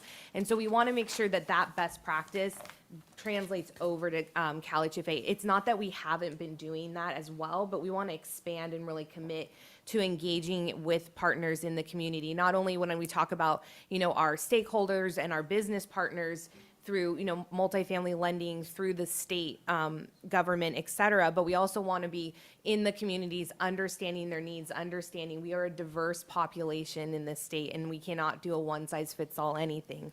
But we need to hear that from the people. We want to commit to making sure our programs are culturally competent, that we're communicating them in a cultural competent way, that we're engaging with these business partners and community-based organizations to understand what their needs are. I can't assume what their needs are in the Central Valley when I live in Sacramento. The joke is I'm from actual Northern California, which is Crescent City on the Oregon border, but that population is so dynamically different than, say, even, going an hour north of Sacramento, an hour south, et cetera. So we need to make sure that we are taking the time to understand those needs and also the systemic biases, the historically disadvantaged communities, et cetera, and that then. So we want to make sure that we are a trusted advisor, but we also want to be an informed trusted advisor. So really that's what this goal is speaking to. I'll take any questions on this goal. Are there any questions from members of the board on this topic? I see Member Russell. Yeah, I just want to make a comment, because as Ms. Franklin talked about CalHRC, where we've had a lot of conversations about reaching target, to reach groups that are not easy to reach sometimes. I think making this an explicit objective is really important because it does flow through all of our work. I hear it from all of the board members. I hear it from staff. To elevate it in this way, I think is really important. Thank you. Yes, Member Kurgan. I also I think that the process of community engagement can be really rich, and if we're open to kind of inviting the resistance, if you will, and hearing feedback on what we can all do to do better. And I really appreciate the stewardship of the whole plan. I know we're just focused on this item right now, but the component of financial sustainability, the component on community engagement, and the piece on, there's another theme, give me just a moment, and impact.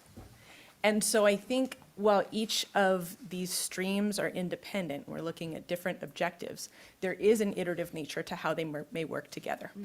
And so I just want to name a component of community engagement. When we realize that some of our programs have not been serving those who our mission says we should, there may be different rates of return that come in to those conversations if we really think about how we're exploring them.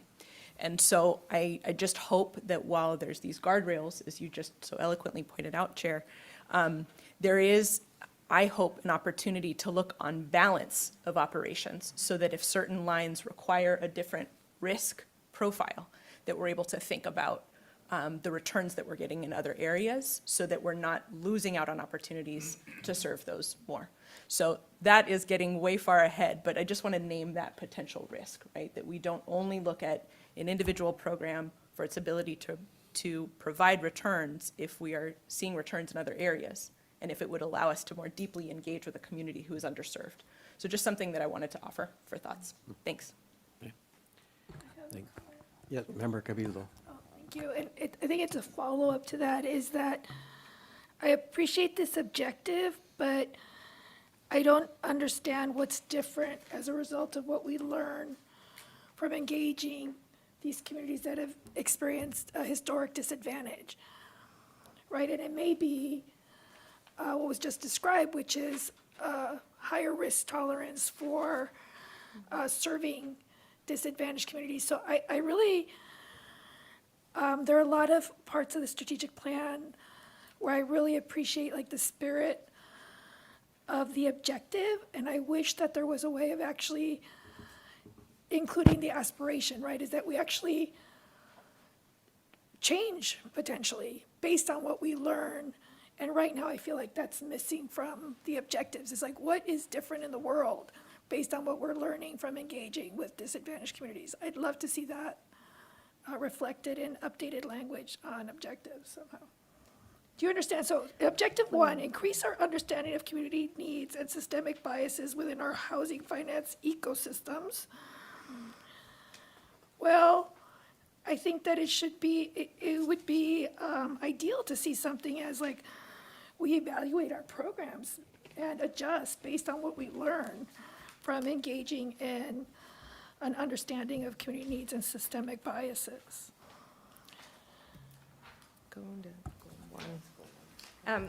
I understand your question and I appreciate it. So there's two answers. Kind of what Ms. Kurgan had highlighted is some of these activities will feed into other activities. So if we look at the objective in goal 1, we are,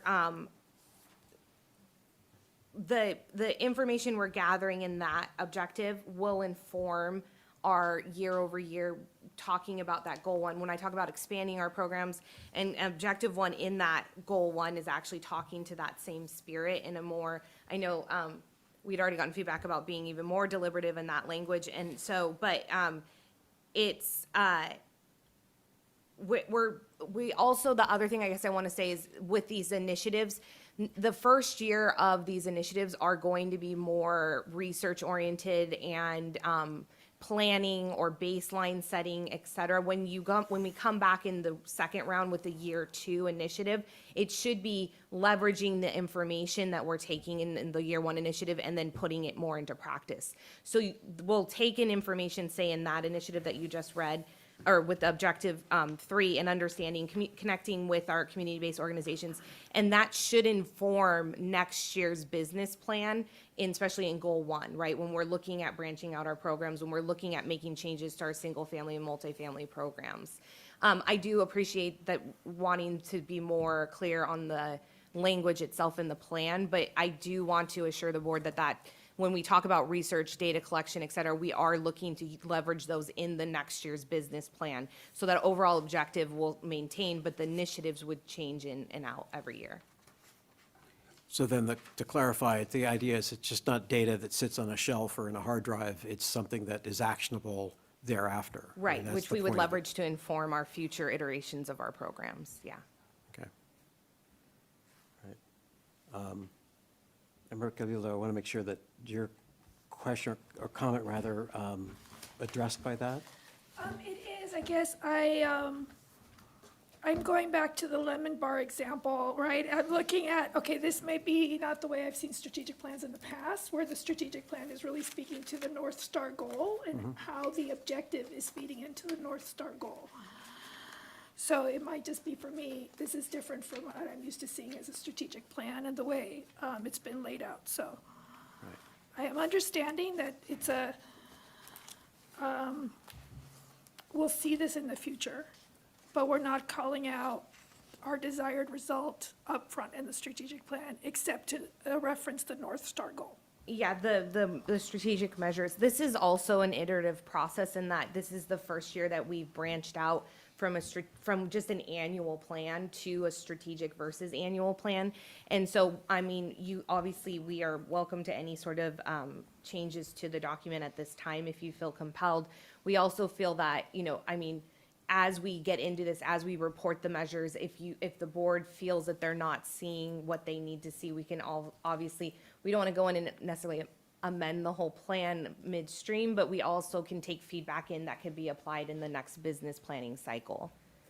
So I don't want to limit your edits. I just are offering opportunities that the board can give feedback throughout the year on this, since we are kind of changing our business planning processes that could be implemented in the next business planning cycle.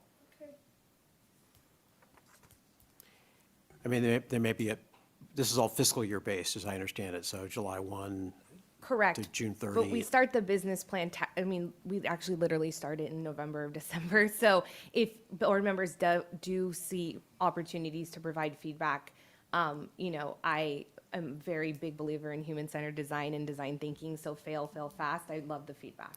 Yeah, and so there may be an opportunity for the board, middle of the fiscal year, that Yes. December board meeting or whatever it would be, to maybe engage in some of this. And We should be bringing the measures back quarterly, so at that time, if a board member is not feeling that, or wanting to give feedback at that time, we welcome that as well. that's helpful. Thank you. Any other comments or questions? Yes, Member White. You brought up CalHRC. Just wondering, the partners that you mentioned that help with maybe counseling, I like to connect dots. So is it the same folks that we're dealing with, say, that presented like balance, or, I mean, are they all in the same ecosystem? Yeah, so Okay.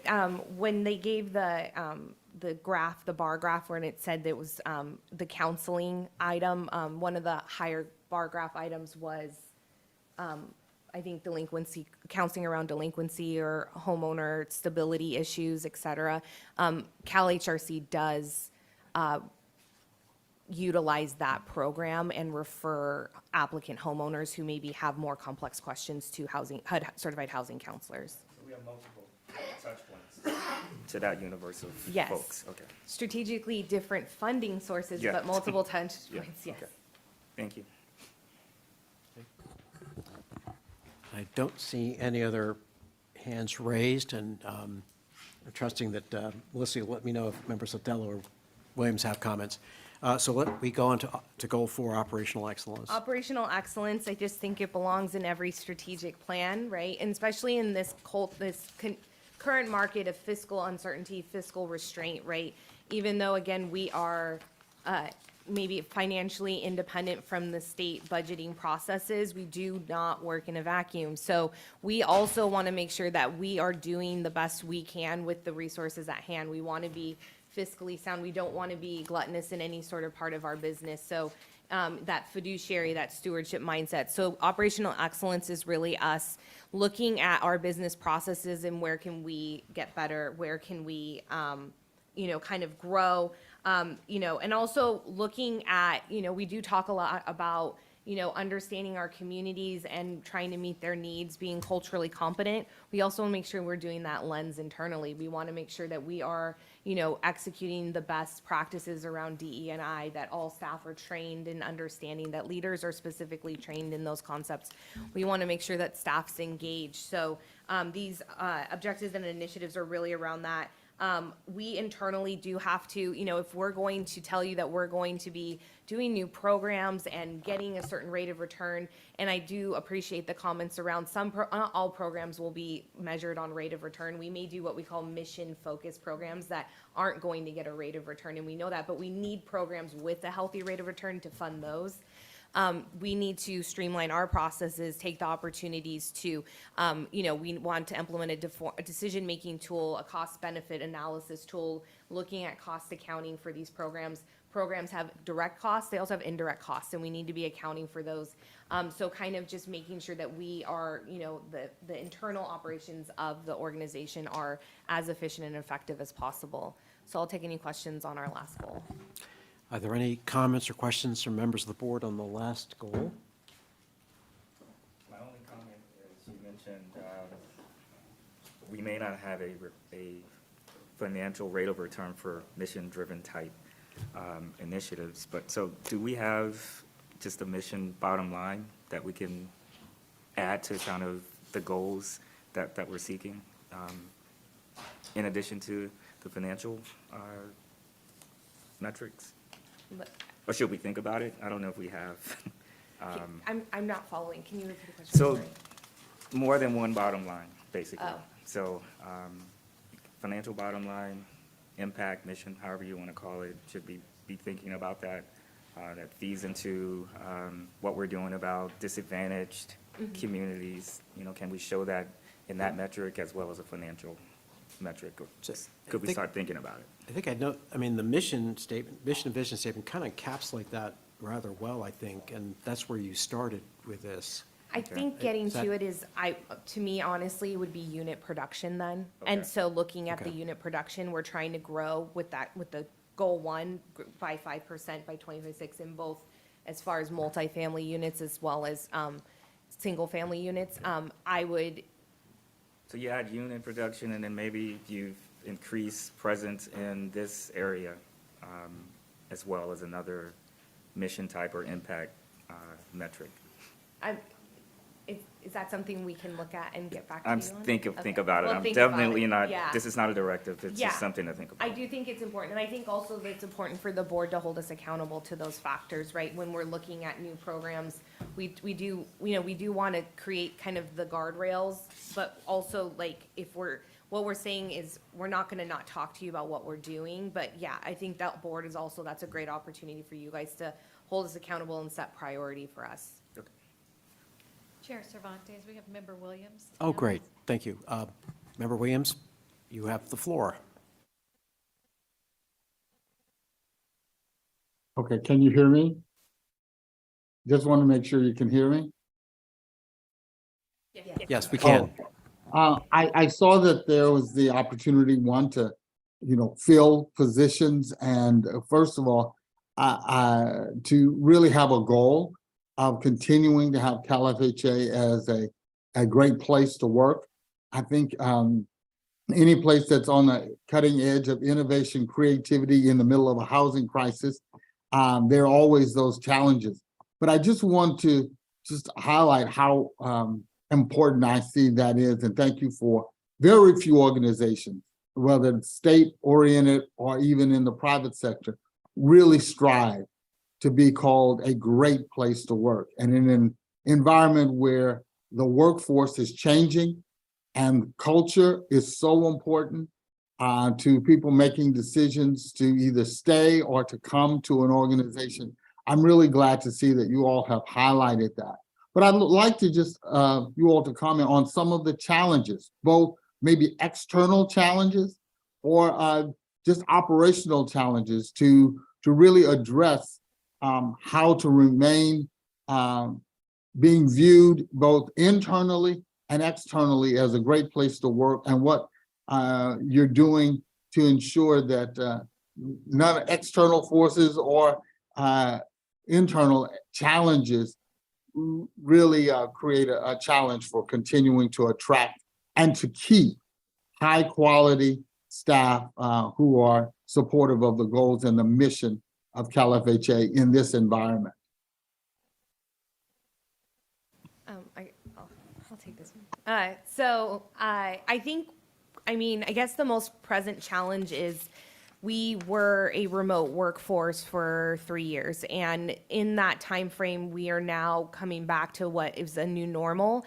We need to reflect on the, I think, I don't know if anyone's ever read Citizenville by the governor, but he talks about a lot of these things that became very, very real in the pandemic. And understanding that we need to leverage technology. We don't need to be printing something out, tying it with a red bow and walking it over to SCO every time we need something and that was an actual process. So, so we do need to understand that the workforce has changed and we need to meet the workforce where they want to be but we also need to establish our culture, our mission and vision, and how do you do that?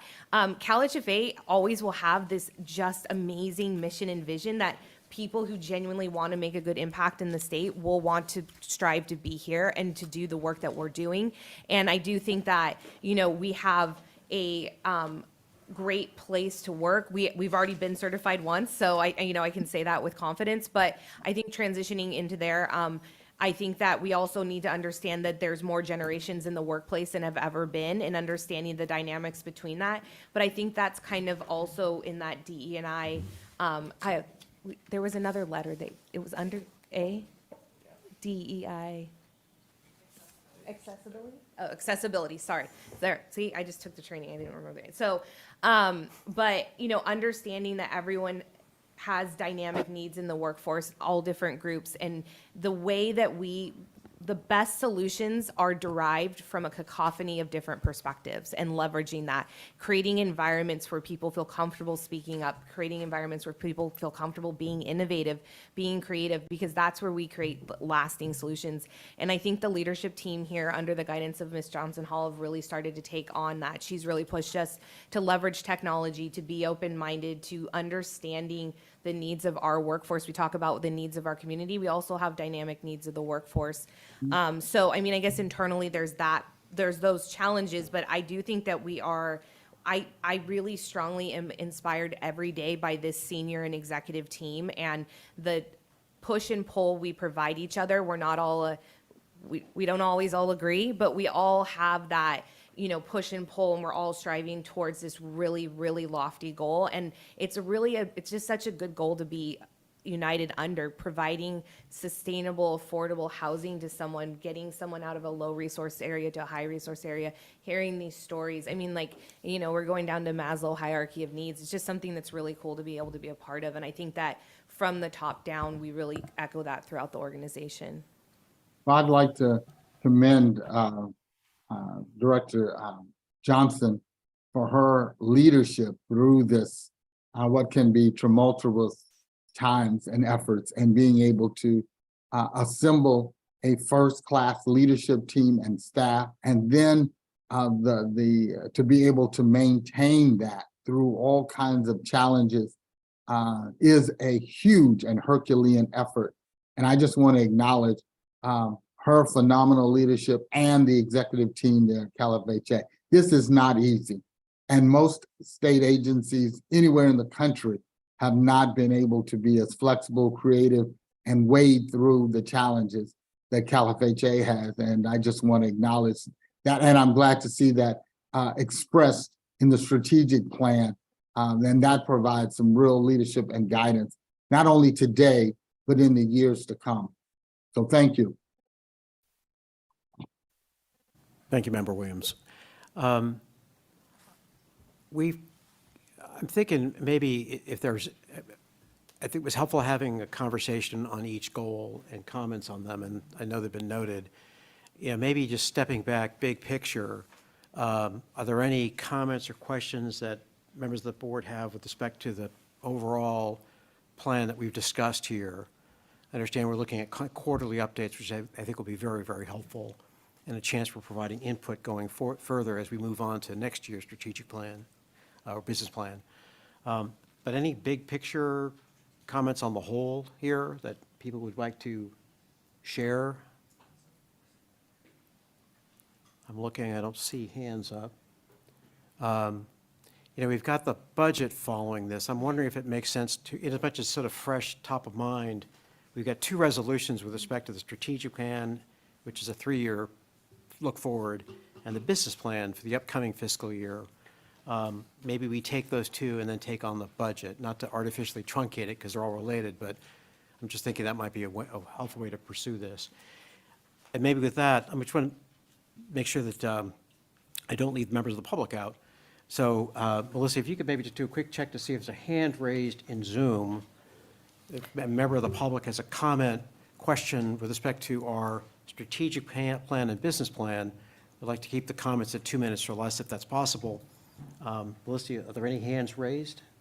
So if you are a member of the public and would like to make a comment at this time on the strategic and business plan, please raise your hand and we'll call upon you. We do not have any raised hands at this Okay, time. thank you very much. With that then, I'd like to entertain a motion with respect to resolution number 2308, which is approving the strategic plans for fiscal year through, upcoming fiscal year through fiscal 25-26. So we'll have discussion after we I thought- introduce the motion? Okay, well, I'm sorry. Wait, so this, I thought you right now were inviting like general comments? Yeah. And we're going to then go through each goal, or? So I was, thank you for clarifying, this is helpful. So I guess I thought I'd see if there were any comments, questions with respect to what was presented to us, if there's discussion on Oh, that. general, okay, so I guess for me, in objective 1, under goal 1, I'd like to add language. I don't, I'd love to add maintain, after maintain, I'd love and expand. Because I think the idea is that in a strategic plan, you're growing in some way. So I'd love for us to add maintain and expand, goal 1, objective 1. And then in goal 3, the trusted advisor, objective 1, I'd love if we could add something that says, increasing our understanding and incorporating such understanding of the community needs and system biases within our housing finance, something that adds that action of like, what? I don't know, I guess it's an incorporation and a response, because using the color coding, these objectives are 3-year objectives. They're not an initiative, right? The initiatives are 1 year, and the objectives are over 3 years. So I think the objectives should include, or it would make, I propose that they include what is gonna be different, right? So I don't know if you have, since you're the author of these, if something makes sense. You proposed the edits, but I have an edit for you to propose on that one. Okay. Okay, so increase our understanding of community needs and systemic biases within our housing finance ecosystems and incorporating findings in all programs. You can, I guess so. so it's and incorporate findings. I would have our findings inform like program implementation. And have findings inform program implementation? Yes, Findings. that's what I inform- mean. So I'd love to see how other board members feel about those Yeah, additions. there's 2 pieces to this.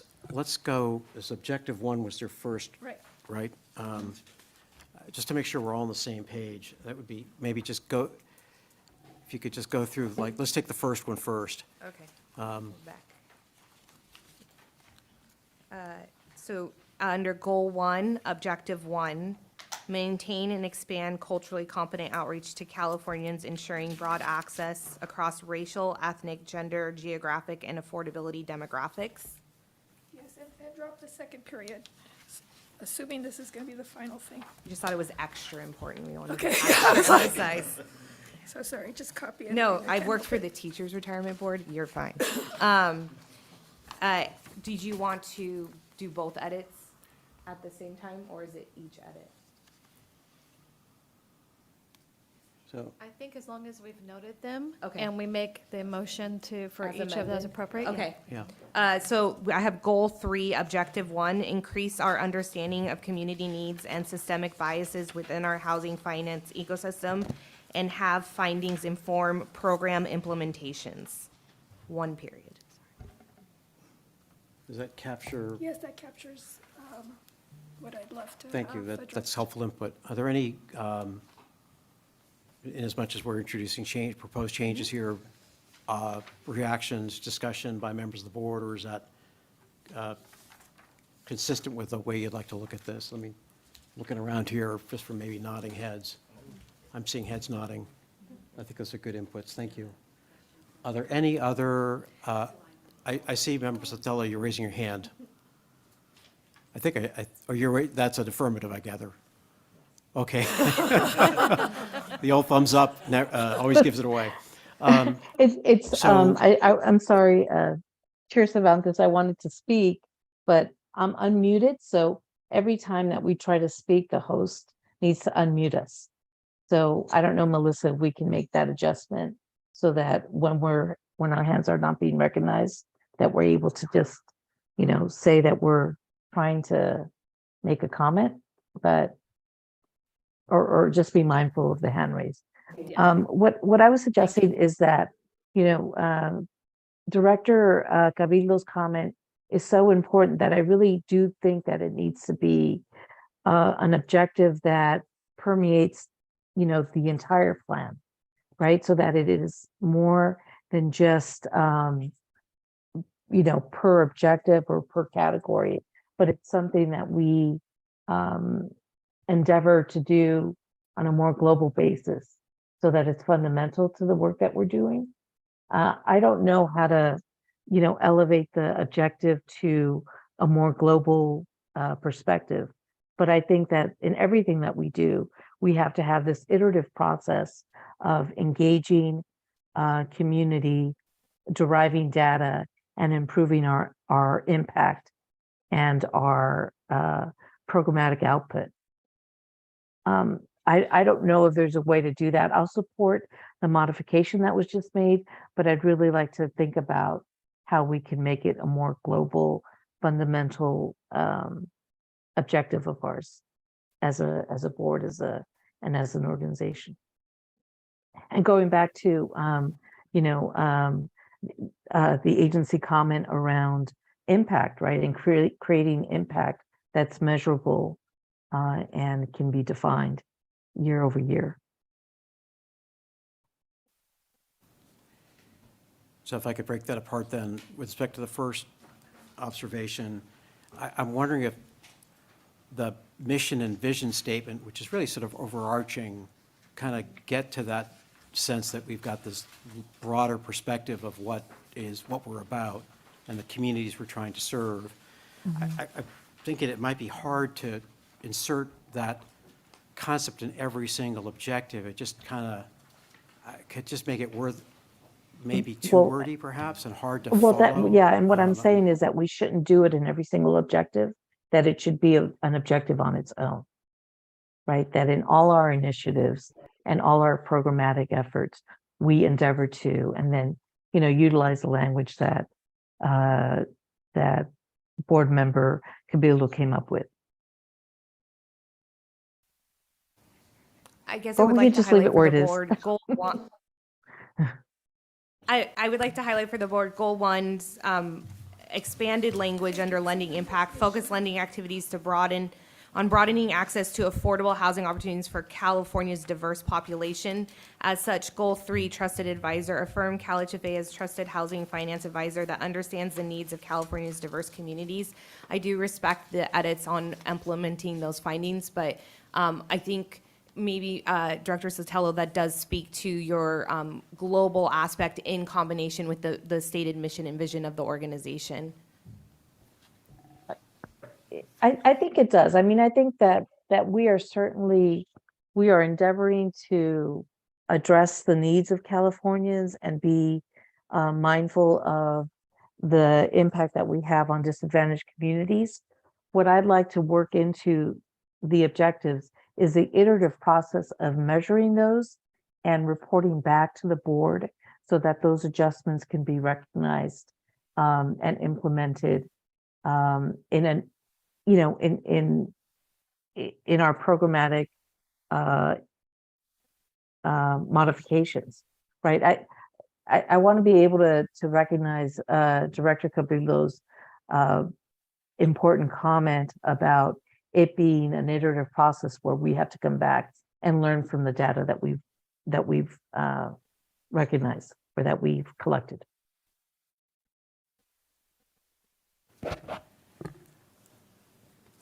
I'm trying to think of how we could, I think that between the mission vision statement and the changes proposed by Member Sotelo, Member Cabildo, we kind of get close to that. Okay, I'm comfortable with that if that's how we want to proceed. And I think Member Limon, you had an observation or? Oh, yeah, so, I mean, a possibility could be that in the guiding principles, there's or maybe like a new gadget that says community informed, data driven, as kind of the guiding principles of the entire strategic plan. I mean, we can certainly add that to, if that's a edit or amendment of the board. I think that's kind of what we had talked about. I mean, I'm wondering if Commissioner Sotelo, if an addition like that addresses kind of this expansive nature. It's almost like a operating philosophy. That is an addition to like the mission and vision.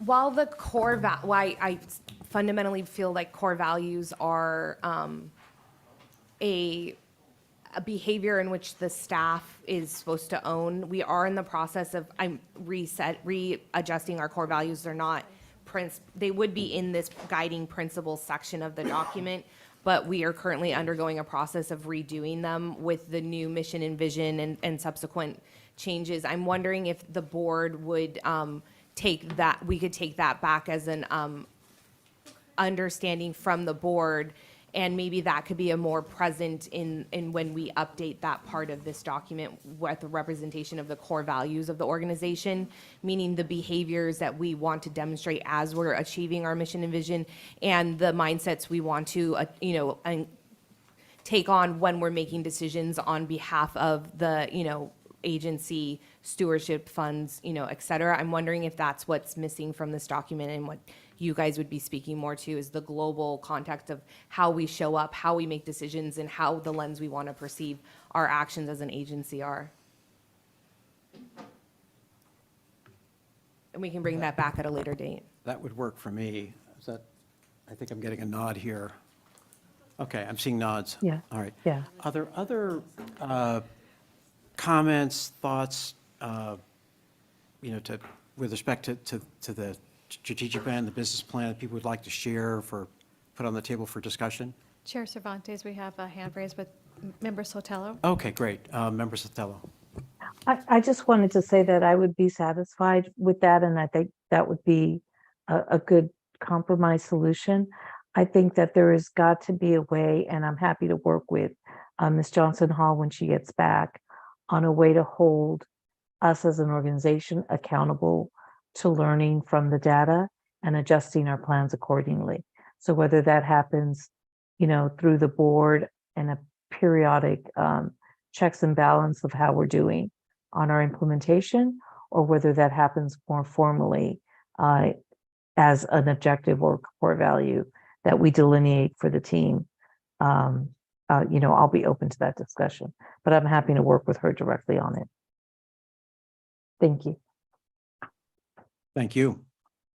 Any other comments, discussion items with respect to the business plan or strategic plan? And I do appreciate. Okay, well, I would love to entertain a motion for resolutions 23-08, the strategic plan. Do I have motion to approve it with the modifications? Right. As a second, Member Farias. Okay, Melissa, can you please call the roll? Yes, I'd like to make a note that there is a typo on resolution 23-08 on page 25, line 29. It's just the year, there's an extra digit there. So we'll correct that when we update this resolution. Ms. Avila Farias, Yes. Ms. Cabildo, Yes. Chair Cervantes, Yes. Mr. Fegels, Yes. Ms. Lemon, Yes. Mr. Fernandez, Yes. Mr. Velazquez, Yes. Ms. Kurgan, Yes. Mr. Russell, Aye. Ms. Sotelo, Ms. Sotelo, I'm sorry, it takes a second to have the host unmute me. Yes. thank you. Mr. White, Yes. Mr. Williams, Yes. resolution 23-08 is approved. Great, thank you. And with respect to resolution 23-09, which is the business plan for fiscal 23-24, I'd like to entertain a motion for that item, please. I move that we approve resolution 2309. Member Fetty has I mean, motion. wait, I'm sorry. No, oh, 9. Oh, was I say right? Okay. 2309, you're right. Great, thank you. Is there a second? I'll second it. Member White. We have a second member White. Melissa, please call the roll. Ms. Avila Farias. Yes. Ms. Cabildo. Yes. Chair Cervantes. Yes. Mr. Fiegels. Yes. Ms. Lamont. Yes. Mr. Fernandez. Yes. Mr. Velasquez. Yes. Ms. Kirkin. Yes. Mr. Russell.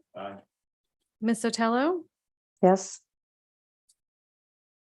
Thank you. Mr. White. Yes. Mr. Williams. Yes.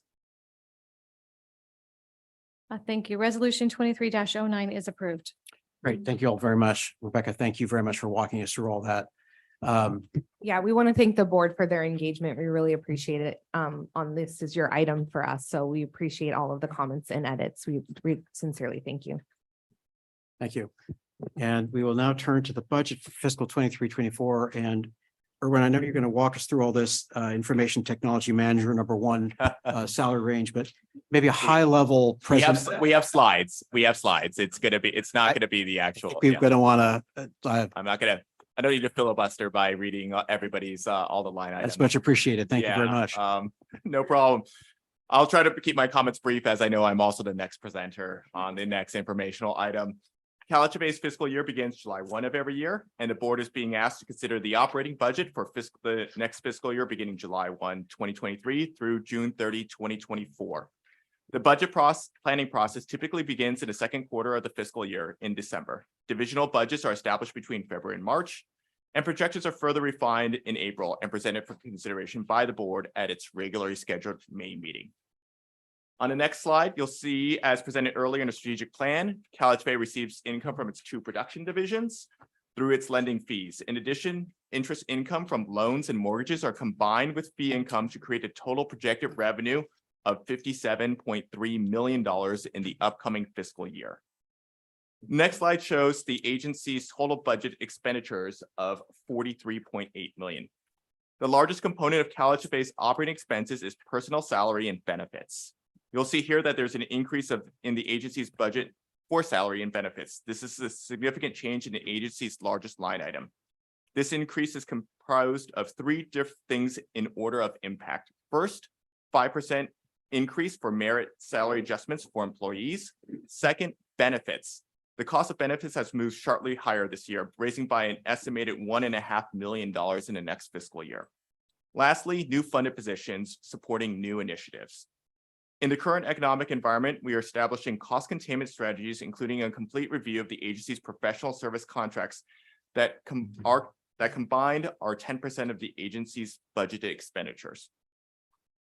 The final slide in this presentation shows the combined results of the budget. We expect to end the year with a net operating surplus for capital reserves of $13.4 million. That concludes the presentation on the operating budget. I can take any questions from the board. Thank you very much. Are there any questions from members of the board on the proposed budget? I'm looking. Oh, please. I didn't see it on the page. I know you referenced it, but what was the increase in staffing that we were projecting on the? We have authorized the same number of personnel to carry over from year over year. Okay, so no proposed increases then. Okay. Okay, thank you. Any other questions? Sure. Yes, Member Russell. Yeah, just a quick question. 'Cause you mentioned that the consulting professional services being such a large number. It looks like each year we budget high, we come in low. That's like 3 years in a row now. Any observations? Yeah, it's mainly they are use contracts. I know, for example, one of the contracts that our general counsel manages is for our bond counsel, and typically it varies, right? They are on-call services and typically bill when services are provided. So we budget a number that we believe is reasonable, but if we come in lower, that's when the acceptable range. But we do budget a number that we believe captures what we expect to use in the next fiscal year. Thank you. Other questions? I have one, which is, so I understand that there's a salary survey sort of in the works, and which is not yet done, as I understand it. And so the budget sort of sets some, does it give us like capability to address that whenever the survey is done? So this does not reflect the outcomes of the salary survey as it's not completed and we wouldn't know the financial impact. The commitment we have to the board, though, is that we would be bringing that as a separate item in which the board could give feedback on in probably in multiple readings and then there would be a path forward that the board would then choose to take action on. But we wouldn't be building it into the budget at this point in time. We don't actually know the impacts of the study itself. And it would be a separate item to the board to give, again, feedback, and then the board would then need to create next steps. Right, okay. And my recollection is that it's been roughly 6 years since the last one of those was done. About, I Give or think take. 7, but yeah. So, okay, so, all right, that's out there. Any other questions, comments from the board? Member Cabello. So in our strategic plan, we just approved, we had goals around DEI. Okay. And so I just, where in the budget is that expense? Because I'm assuming that involves consultants or other types of activities. So It would be in the in the training budget, line okay. item. And so it's in there, as you develop the budget, you assume that we would be approving the strategic plan today, and so all that is included. Okay, great, thank you. Thank you. It's a good catch. I'd like to see if there's any questions or comments from the public. If you, Melissa, if you could check to see if there's any hands raised in Zoom. Members of the public, if you're interested in making a comment at this time, please raise your hand and we'll call upon you. We're not seeing any raised hands. Okay, thank you. Any last discussion, comments, observations, questions from the board on the budget? I don't see anything. I'd love to entertain a motion for resolution 23-10 to approve the fiscal 23-24 budget. Member Cabella's moved. Thank you. Yes, is seconded. Melissa, can you please call the roll? Ms. Avila Farias? Ms. Cabildo? Chair Cervantes? Yes. Mr. Fegels? Yes. Ms. Lamont? Yes. Mr. Fernandez? Yes. Mr. Velasquez? Yes. Ms. Kurgan? Yes. Mr. Russell? Aye. Ms. Sotelo?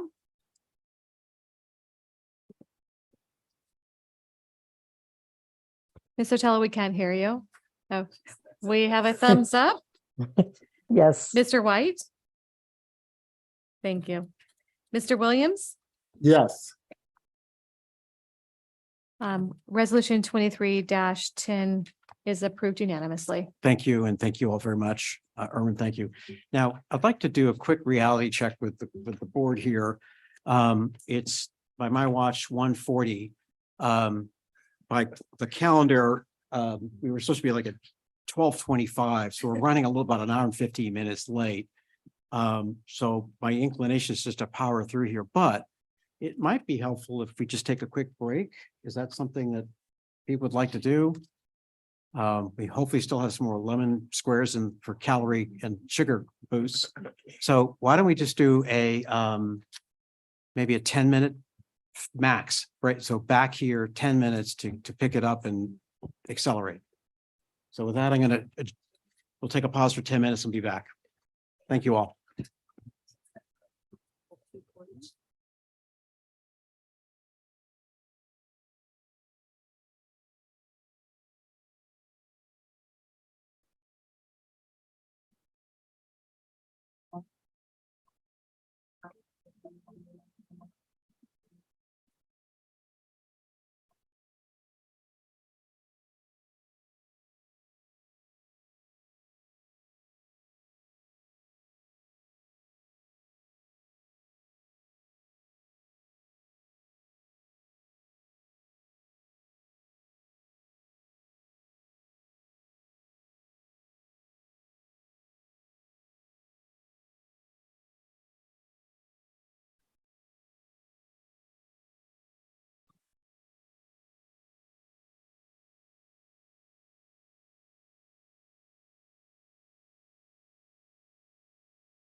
Thank you. I'd like to welcome us all back.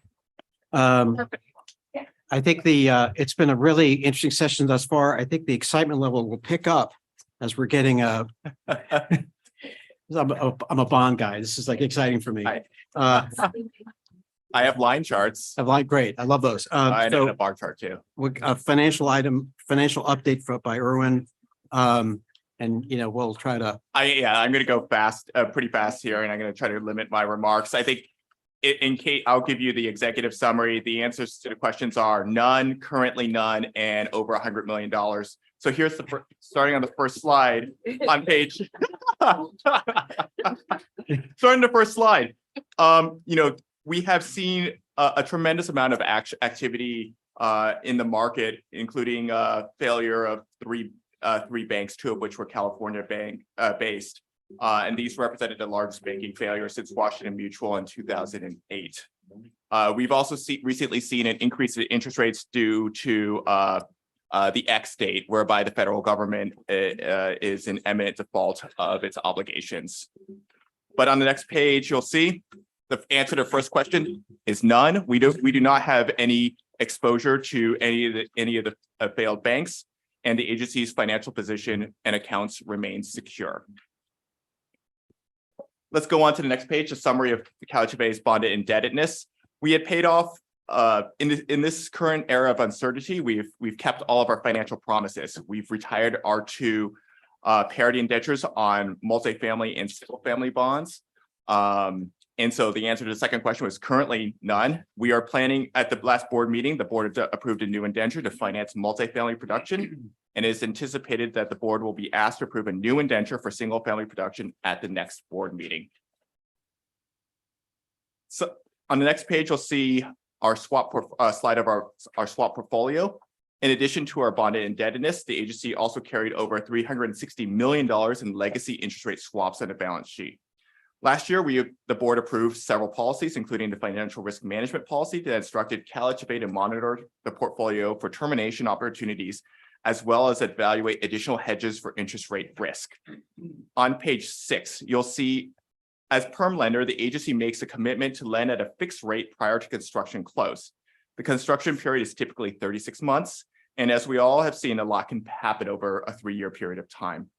At the beginning of 2022, we started to hedge for higher interest rates, entering into new swaps for a total of $365 million. So you can see on that chart when we began this hedging initiative and where rates have headed since then in terms of hedging for higher interest rates. In addition, with this initiative, we were able to provide an early rate lock to MIP 2022 projects, which saved money and provided certainty for financing for those projects. The orphan swap termination on the next page shows that we have successfully terminated all of our orphan swaps underneath the swap termination initiative as recommended by the Financial Risk Management Committee and approved by the executive director in September of last year. We were able to negotiate and save over $700,000 in termination costs, with the overall initiative coming in at a total cost of around $19.5 million compared to a budget number of $34.5 million. We expect to break even on this cost in a little over a year. On page 8 shows the valuation of combined terminations and hedges. So this slide is the over $100 million slide. We reverse in March 2021, the agency's swap liabilities were $94 million. Today, the agency has a net asset of $28 million, which represents a swing of over $100 million. While this is a current positive for the agency, it can and will fluctuate with current market conditions. So what's next? As I mentioned before, the board approved policies last year, and we expect to come back to the board at its next meeting to seek approval for changes. These changes are expected to be generally non-substantive. We are dropping references to the bonds that we paid off and the swaps as well. In addition, we will further refine the disclosure policy to reflect the actions taken by staff as we prepare for the upcoming bond issuances. That concludes this informational item. I will take any questions. Thank you. That was brief, but I do appreciate that. I'd like to see, are there any comments or questions by members of the board? Member Cabildo. On slide 4, the as of 3/30/2022, is that supposed to be 2023 or is it actually 2022? It's 2022. 2022? Yes. Okay. So at that time, we just had started hedging and rates didn't move very much. So you'll see that the new hedges were valued at $3 million as an asset, and our existing liabilities were still -50 at that time.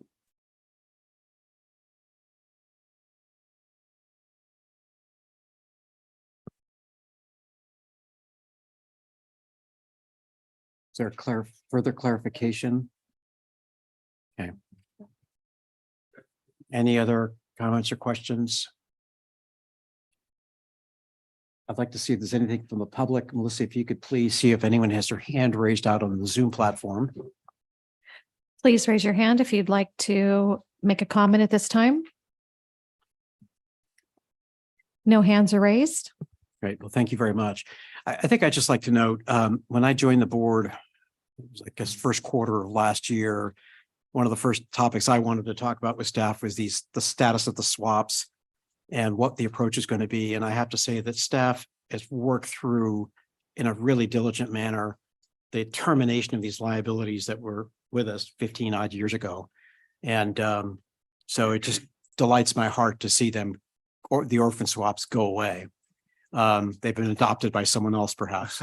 Yeah, they actually were even from earlier than that. They were from the early 2000s, and they would have been with us for another 20 years if we didn't do anything to act. There was a period in the early 2000s where there was nothing better than doing an interest rate swap, and we all found out that wasn't necessarily true. So really, I just want to flag that that's something that's significant. In the Moody's presentation, there was a maybe slightly longer version of this, and I think it really kind of like they appreciated that the thorough process by which the agency and staff worked to sort of address these legacy liabilities. So, kudos to you and your team for the effort on that. So thank you. Great. So with that, we will, there's no action the board needs to take. We'll move on to item number 8, which is the Dream for All update.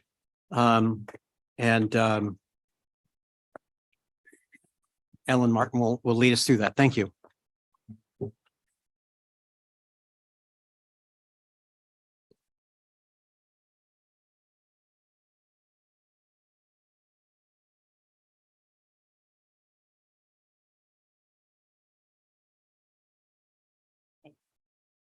Well, thank you so much. Good afternoon, Chair Cervantes and members of the board. My name is Ellen Martin, and I am CalHFA's Director of Home Ownership. So I'm glad to have this opportunity to update the board regarding the Dream for All program and share some early outcomes and our next steps. And I'll do my best to work my way through this fairly assertively. So if we could go to the next slide, please. So as a reminder, the Dream for All program offered a revolving shared appreciation loan program that provided loans for a down payment to qualified home buyers. Upon sale or transfer of the home buyer then repays the original down payment assistance loan, plus a share of the appreciation in the value of the home. So if the borrower takes out a 20% down payment assistance loan, that borrower pays back that original loan amount plus 20% of the appreciation in the value of the home. Next slide, please. So the Dream for All program was, as you may recall, available to first-time homebuyers at or below the CalHFA income limits. It offered up to 20% of the home purchase price for down payment assistance, closing costs, and interest rate buydowns. Repayment occurs upon resale, in some cases refinance or other transfer of the property, at which time the appreciation is split between the program and the homeowner on a pro rata basis. And that goes for all groups except for our low income borrowers who received a more favorable share of appreciation to help that set of borrowers accelerate wealth gains through homeownership. And then finally, there is a cap imposed on total appreciation that's equal to approximately 2.5 times the original shared appreciation loan amount. Next slide, please.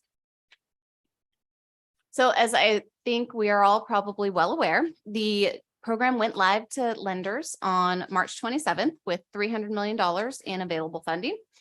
This was intended to be a soft launch to give our lenders some time to build up capacity. But as I'm sure most are aware, the program really beat all up expectations. The uptake from lenders and consumers was beyond anything that we had ever seen in the past. And all of the available funds were committed over the span of 11 days. So it's great to see our delivery infrastructure performing so well and so efficiently.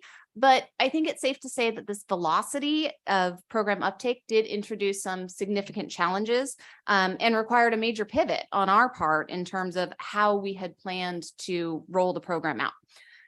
But I also think that the speed at which the program went out and the overwhelming demand that we saw is really testament to how valuable this program is in terms of helping our low and moderate income Californians access the dream of a home ownership in what absolutely remains an incredibly challenging home buying market.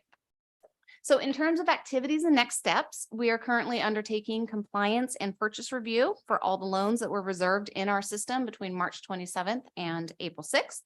CalHFA will then purchase the loans that meet our requirements. Eventually, the first mortgages associated with those loans will be securitized and sold on the secondary market. And then we will purchase and retain the Dream for All subordinate loans. And so the final numbers for Dream for All will, of course, depend on that review process, but we do have some early outcomes that we want to offer today. So we'll begin with some preliminary statistics. We saw about 2,500 total Dream for All loan reservations occurring in 54 of the state's 58 counties. The average Dream for All loan amount was $112,000, which is somewhat below what we had projected and what California Forward had projected in their framework analysis. And that corresponds with an average home sales price of about $564,000, which is well below, depending on which data source you look at, the estimated median home value of, between $700,000 and $800,000 that we saw for that same period throughout California. Next slide, please. So digging into some regional level statistics, and I know this is probably really hard to see on the screen, so hopefully you can see it in the handouts you have before you. But this slide shows how variable home prices are across the state, which of course had implications for the Dream for All program. So median home values range from about $376,000 in the Central Valley to nearly $1 million in the Bay Area. The average sales price for a home with a Dream for All loan saw similar variation, of course. So that ranged from $364,000 in the rural areas to $735,000 in the Bay Area and $797,000 in Orange County. In all regions except the Central Valley, which has the lowest median home value, the average Dream for All home price was well below that regional median home value. Next slide, please. So like all CalHFA down payment assistance programs, the Dream for All loan was delivered to prospective home buyers through our existing lender infrastructure, which is really a proven delivery system, which has long generated very desirable outcomes, and in particular, social equity outcomes for all of our programs. So any lender can apply to be a CalHFA lender. And over the years, we've developed a robust network of over 130 lenders that are located throughout the state. We're constantly adding to that number and bringing new lenders on board. And then it is also, I think, important to note that since we live in a virtual world, any lender or any borrower can contact any lender in our network in order to secure a loan. But it is worth noting that 54 of our 58 counties are included in a preferred lending officer. So that's a subset of our lenders that have a specific level of activity in terms of our programs. So 54 of 58 counties are included in a preferred lending officer's primary territory. And in those 4 counties that are not in a preferred lending officer's primary territory, we did see loans happen in 3 out of 4 of those counties. So in terms of language proficiency, of those preferred lending officers, over 60% of our preferred lending officers speak Spanish. And then we also have preferred loan officers that speak Tagalog, Vietnamese, Hindi, Punjabi, and Arabic. And then we do have additional language competency amongst the remaining lenders in our network. Next slide, please. So moving into borrower demographics, this slide shows Dream for All borrowers by race and ethnicity. So some important items to note: nearly 60% of Dream for All borrowers self-identified as belonging to communities of color. 34% of Dream for All borrowers identified as Hispanic or Latino, 18% as Asian American or Pacific Islander, 4% as Black or African American, and 1% as American Indian or Alaskan Native. And then finally, 34% of Dream for All borrowers identified as non-Hispanic or Latino whites. Next slide, please. So again, I think this is a really important chart. I hope you can see it a little better in your handouts. If you can't, happy to provide this in a blown up version for you. But this gives a little bit more context to the demographics of our Dream for All borrowers by comparing the composition of Dream for All loans to the composition of households and the compositions of homeowners in California. So if you look at the top 3 lines, the top kind of category here, we note that Latino borrowers constituted about 34% of the Dream for All borrowers, as compared to only 30% of California households and 25% of California homeowners. So what we're seeing is that Dream for All did in fact outperform in the Latino community, helping to make inroads with regards to increasing Latino homeownership.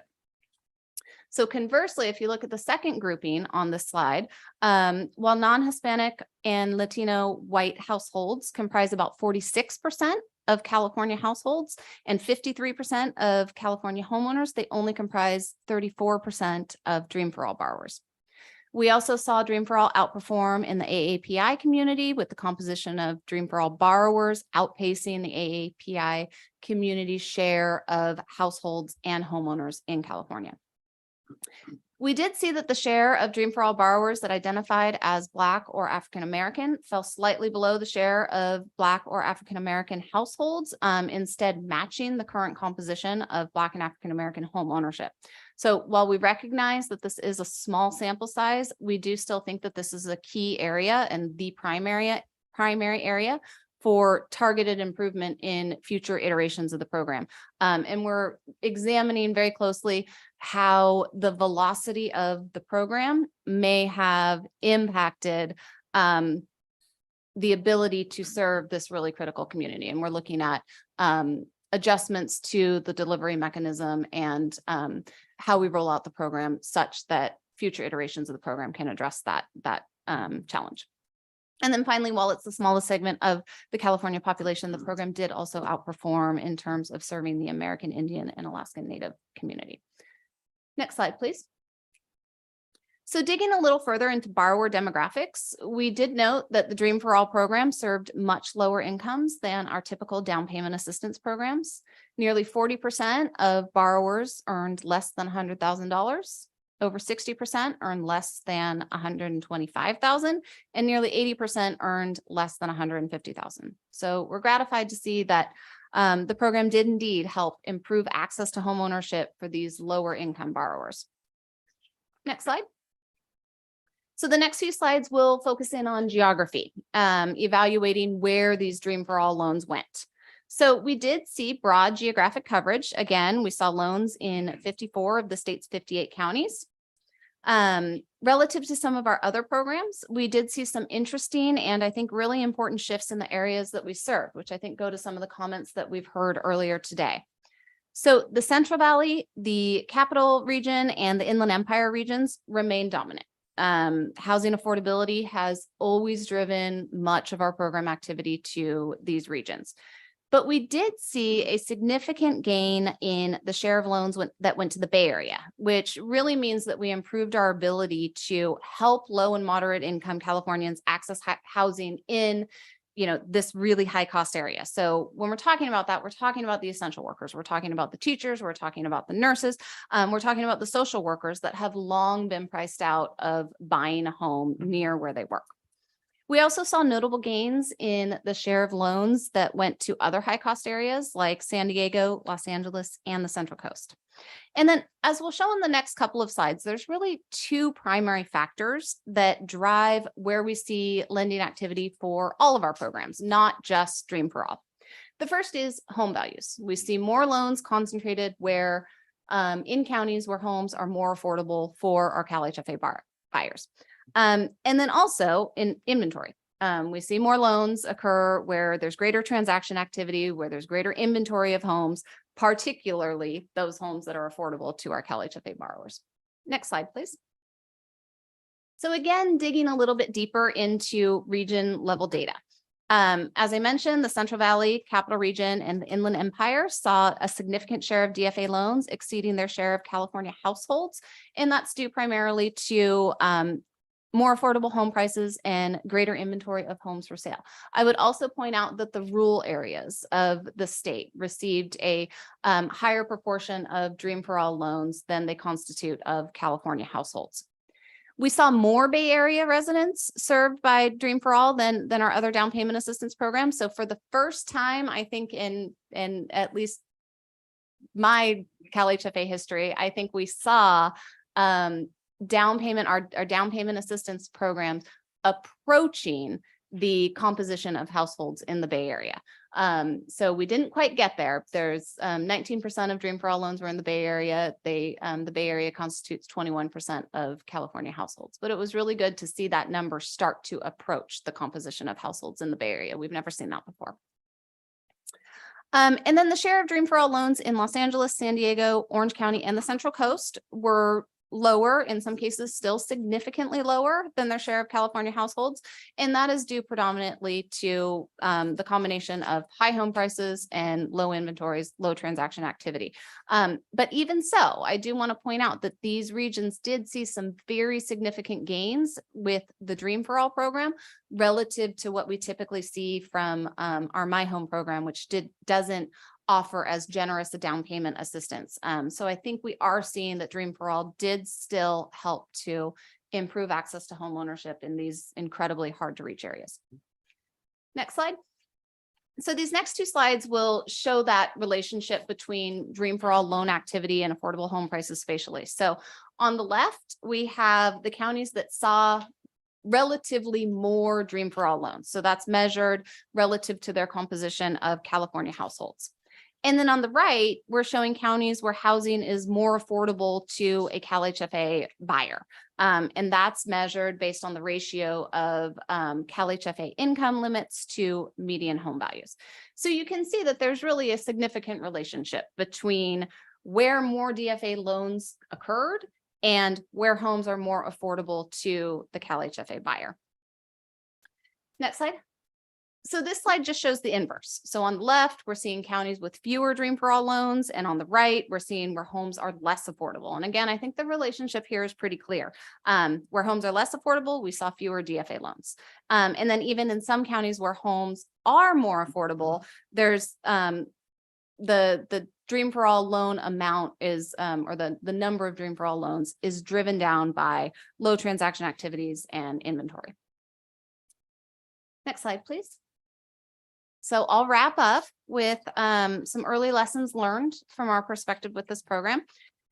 It's clear, I think, that the implementation challenges that we have encountered are really tied directly to the velocity of the program and the fact that it was oversubscribed by our estimates by at least a factor of 5 to 1. So in the past, we've learned, in the very, very recent past, we've learned the hard way that when we implement a new program, we need to allow time for lender capacity building such that, you know, the high consumer demand that we create doesn't overwhelm our lender network, especially if we only have a few lenders onboarded for the program. Here we saw the exact opposite. We saw lender capacity that really built at a rate that was unsurpassed, and really far surpassed our expectations and our previous experience with this lender network. So now we have a much better understanding of how quickly that capacity really can build, especially in circumstances like the very challenging real estate and interest rate environment into which we launched the Dream for All program. So I think a key lesson that we learned here is, given these circumstances, we may need to delay our program soft launch or differentiate the way we approach in order to allow more time for that first time home buyer outreach, and also to engage with the CBOs and the housing counseling agencies and the others that we depend upon to get the word out about this program, and make sure that they know what to expect. And then I think equally important would be calibrations in terms of how we deliver our programs. We know that our delivery infrastructure, we're very proud of it. It's extremely well suited to our down payment assistance programs that have that sort of evergreen funding where the funding is continually recycling like my home, and where demand is more calibrated to the available funding. So there we see very positive social equity outcomes in terms of the communities that benefit from our assistance. And almost more importantly, we're able to calibrate those programs over time if we're starting to see outcomes that that we don't want to see. Given how quickly this funding was committed, we may need to consider some changes in how that delivery system works such that we build in that flexibility for ourselves and have a better ability to affect outcomes over time. And then, of course, with any program where demand outstrips supply, I think it's clear that any future iteration of the program should consider a narrower set of borrower requirements, allowing for more targeted assistance to those borrowers who will most benefit from the assistance. And then in terms of next steps, so as I mentioned, we're moving through compliance and purchase review of the initial funding commitments, after which we'll have a better sense of the fallout that's associated with the program. We're also watching, as I'm sure all of you are, the budget negotiations very carefully. And then once those budget negotiations resolve and we know how much funding remains for the program, we'll develop plans for deploying those funds and we'll bring those approaches forward to the board. So I do just want to kind of end on a high note. We estimate that at this time, there are over 1,500 California home buyers that have closed their loan with a Dream for All subordinate second. So that means that as of this date, we have about 1,500 Californians out there who have been able to access home ownership. They now own their first home and are on the path to intergenerational wealth creation through home ownership. And I think that's thanks to the Dream for All program. So with that, I'm happy to take any questions. Thank you very much. I would like to know for the board that Ellen is our new Director of Home Ownership. She was appointed to this position by the governor. And I got to say, you started off with a bang. So thank you. Are there questions, comments from the members of the board on Ellen's presentation? Yes, Member Lamont. Hi, I know I'm new, but I'm really passionate about this program. So I have a lot to say on it. So first of all, thank you so much for your presentation and for all of the work that CalHFA did to quickly build this program and deploy and deliver. You know, I do a lot of work in the national housing and homeownership ecosystem, and definitely this program was viewed nationwide as, you know, a look and see to see if this is something that could be replicated elsewhere. And I think it really, the reason why it was so successful is that it really successful in the sense that the demand, it just went really quickly, is that it really got to the core of the problem. And I think a lot of the times when we think about homeownership approaches, especially when it comes to bridging homeownership gaps, I think we miss the mark. And I think there are, if you look at if we care about bridging the homeownership gap, there are 1.9 million Latinos in between 18 and 45 and 140,000 Black Californians between 18 and 45, ages 18 and 45, that are mortgage ready, that can't buy a home because there isn't supply and because they can't compete when it comes to competing against conventional borrowers, when it comes to individuals that have generational wealth, that they're be able to rely on those 20% down. And I think it really got to what it is that these individuals are facing. It's the fact that even if they have everything right, they cannot compete in today's market. And you know, and when I look at the demographics, you know, the homeownership rates, the white homeownership rate in California is 63.6. The Latino is 45.4, Black is 35.6. There are drastic homeownership rate gaps in the state of California. So I mean, we really do need to be more intentional, and it's not just about meeting the proportionate level of households that there are in the state. If we're going to be intentional about bridging the homeownership gap, the homeownership rate gap, then we really need to be intentional about where these programs are going in a targeted way. And I agree. I think it should be a lot more targeted and data driven in terms of what are the areas that could be the most effective in moving the needle on the homeownership gap. So all of that to say is, California is a majority minority state. And so the future of the state of California is really rests on the ability for communities of color to be able to achieve homeownership. And I really am excited about the next iteration, hopefully, of the Dream for All program, and how we can make it better, how we can better assist and target the communities that most need it. So just a comment. Thank you so much. Appreciate this. Thank you very much. Are there any other comments or questions from members of the board? Chair Cervantes, we have Member Williams with his hands raised. Great. Member Williams, please go ahead. I too would like to commend the staff for coming up with, again, here we go with ingenuity. But it's one thing to be innovative and creative. It's another thing to have a long positive track record of not only implementing a program, but quickly getting it out and dispersing those resources to those who qualify. And so this is another example of where CalHFA basically not only hit a home run when it was just trying to get to first base. But I think that the two questions that I would just have is,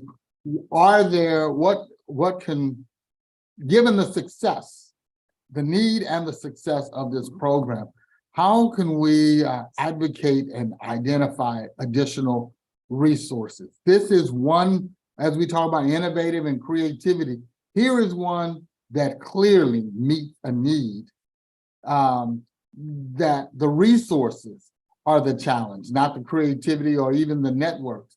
So that's my first question. The other is, given the identified need for additional outreach, particularly to the Black community, could you talk about kind of what in the next iteration, should there be one, and we hope there is, that we would be looking at making some adjustments to make sure that those underserved populations really are, one, informed and really can compete at the table along with the other groups as well. So those are the two comments.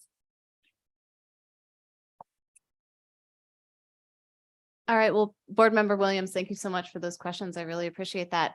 So with regard to future resources for the program, of course, I will defer to the negotiations that are ongoing between the administration and the legislature with regard to any future budget allocations for the program.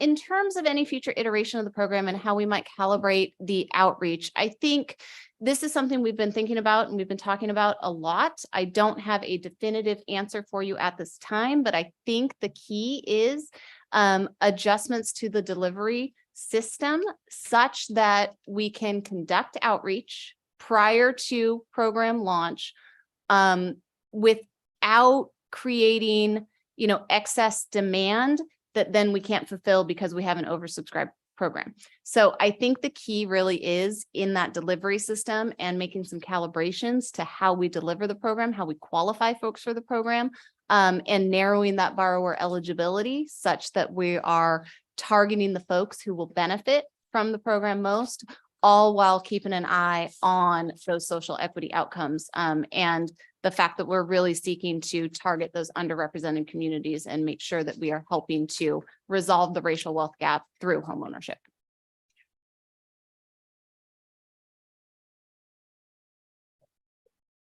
Thank you. And I see Member Sotelo has her hand up as well. Great.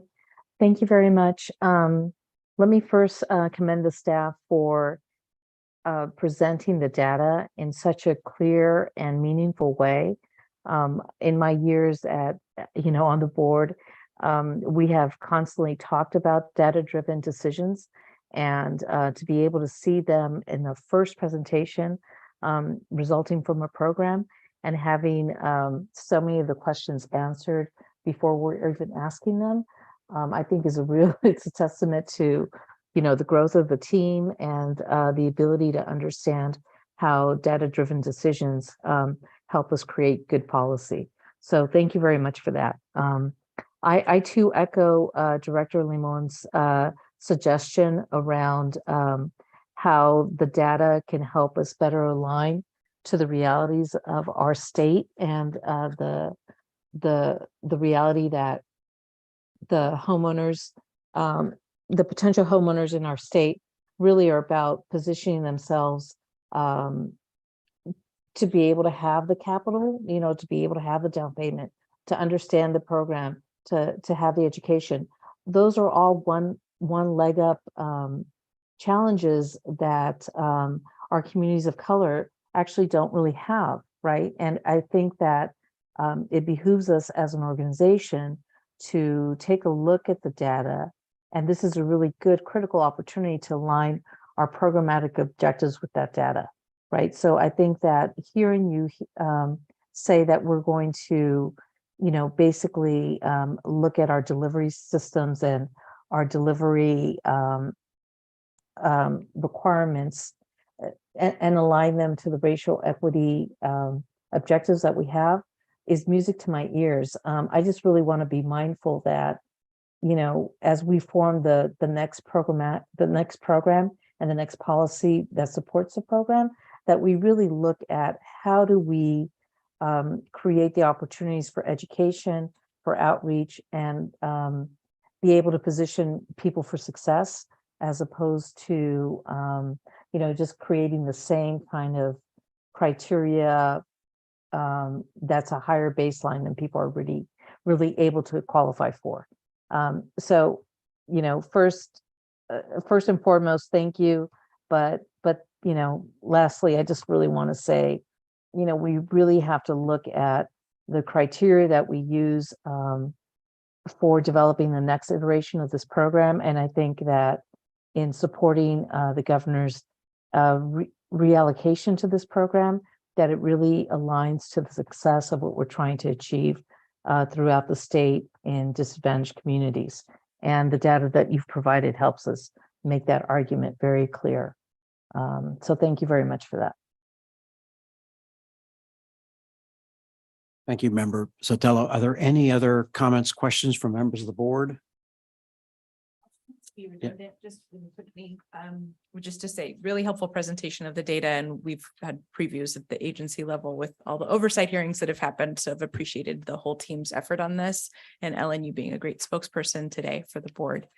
I won't repeat what others have said, but just want to lift up some of those same threads when I say that we'll be interested in thinking about the proactive changes that we can make to consider how we promote additional access for lower income households. And already seeing really great success with this first round. And I think, you had advised us really well after seeing the ADU program roll out, how much trust building there needed to be with the lender network to get them ready, and why the program uptake was slower than we originally hoped, although incredibly impressive, but took a longer time for that uptake. So that was the expectation that you raised here.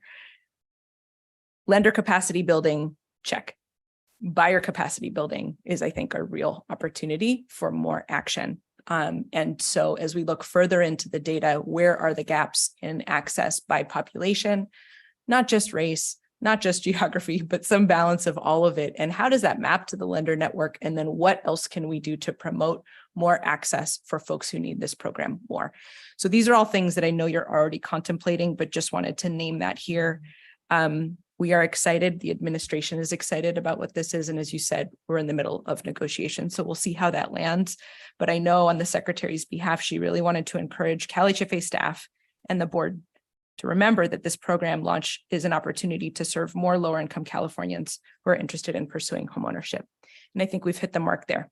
So just for more data requests, would love to see the AMI breakdown by region as well, because I think we see some fuzzy things happen in the Bay Area where the AMIs are so high that, are we actually serving essential workers in the Bay Area, or are the income limits so skewed that we're going to have a harder time there? So just some kind of deeper looks, but congratulations on the 1,500 mark. That's impressive. And we're excited to see even more as the loans keep closing. Thanks. Okay. Thank you, Member Kurgan. Any other board member comments or questions? I don't see any. I have Oh, one more. comment before we move on. One of the things that I was concerned about was the misinformation that was going around about the program that I saw some practitioners share. What are some of the proactive measures that can be done in order to mitigate that? So our marketing and communications department is working with our colleagues at BCSH and our partners in the legislature. And we're working to make sure that through this avenue and some other avenues, including media channels, that we're making sure that we're sort of addressing that misrepresentation, I think, of some of the early program outcomes. Great, thank you. I'd like to see if there's any, Melissa, if any comments from members of the public or questions. If individuals could raise their hand at the Zoom function, we'll give you a chance to sort of to speak up. So members of the public, if you are interested in participating, please raise your hand at this time. We're not seeing any raised hands. Okay, thank you very much. Agenda item 9, there is a series of reports that were in the agenda package relating to multifamily, single family, housing, loan production, rather asset management, mixed income, program report, legislative update. I just want to make sure that since we're here, board members have a chance to ask any questions related to those items. We have staff here available.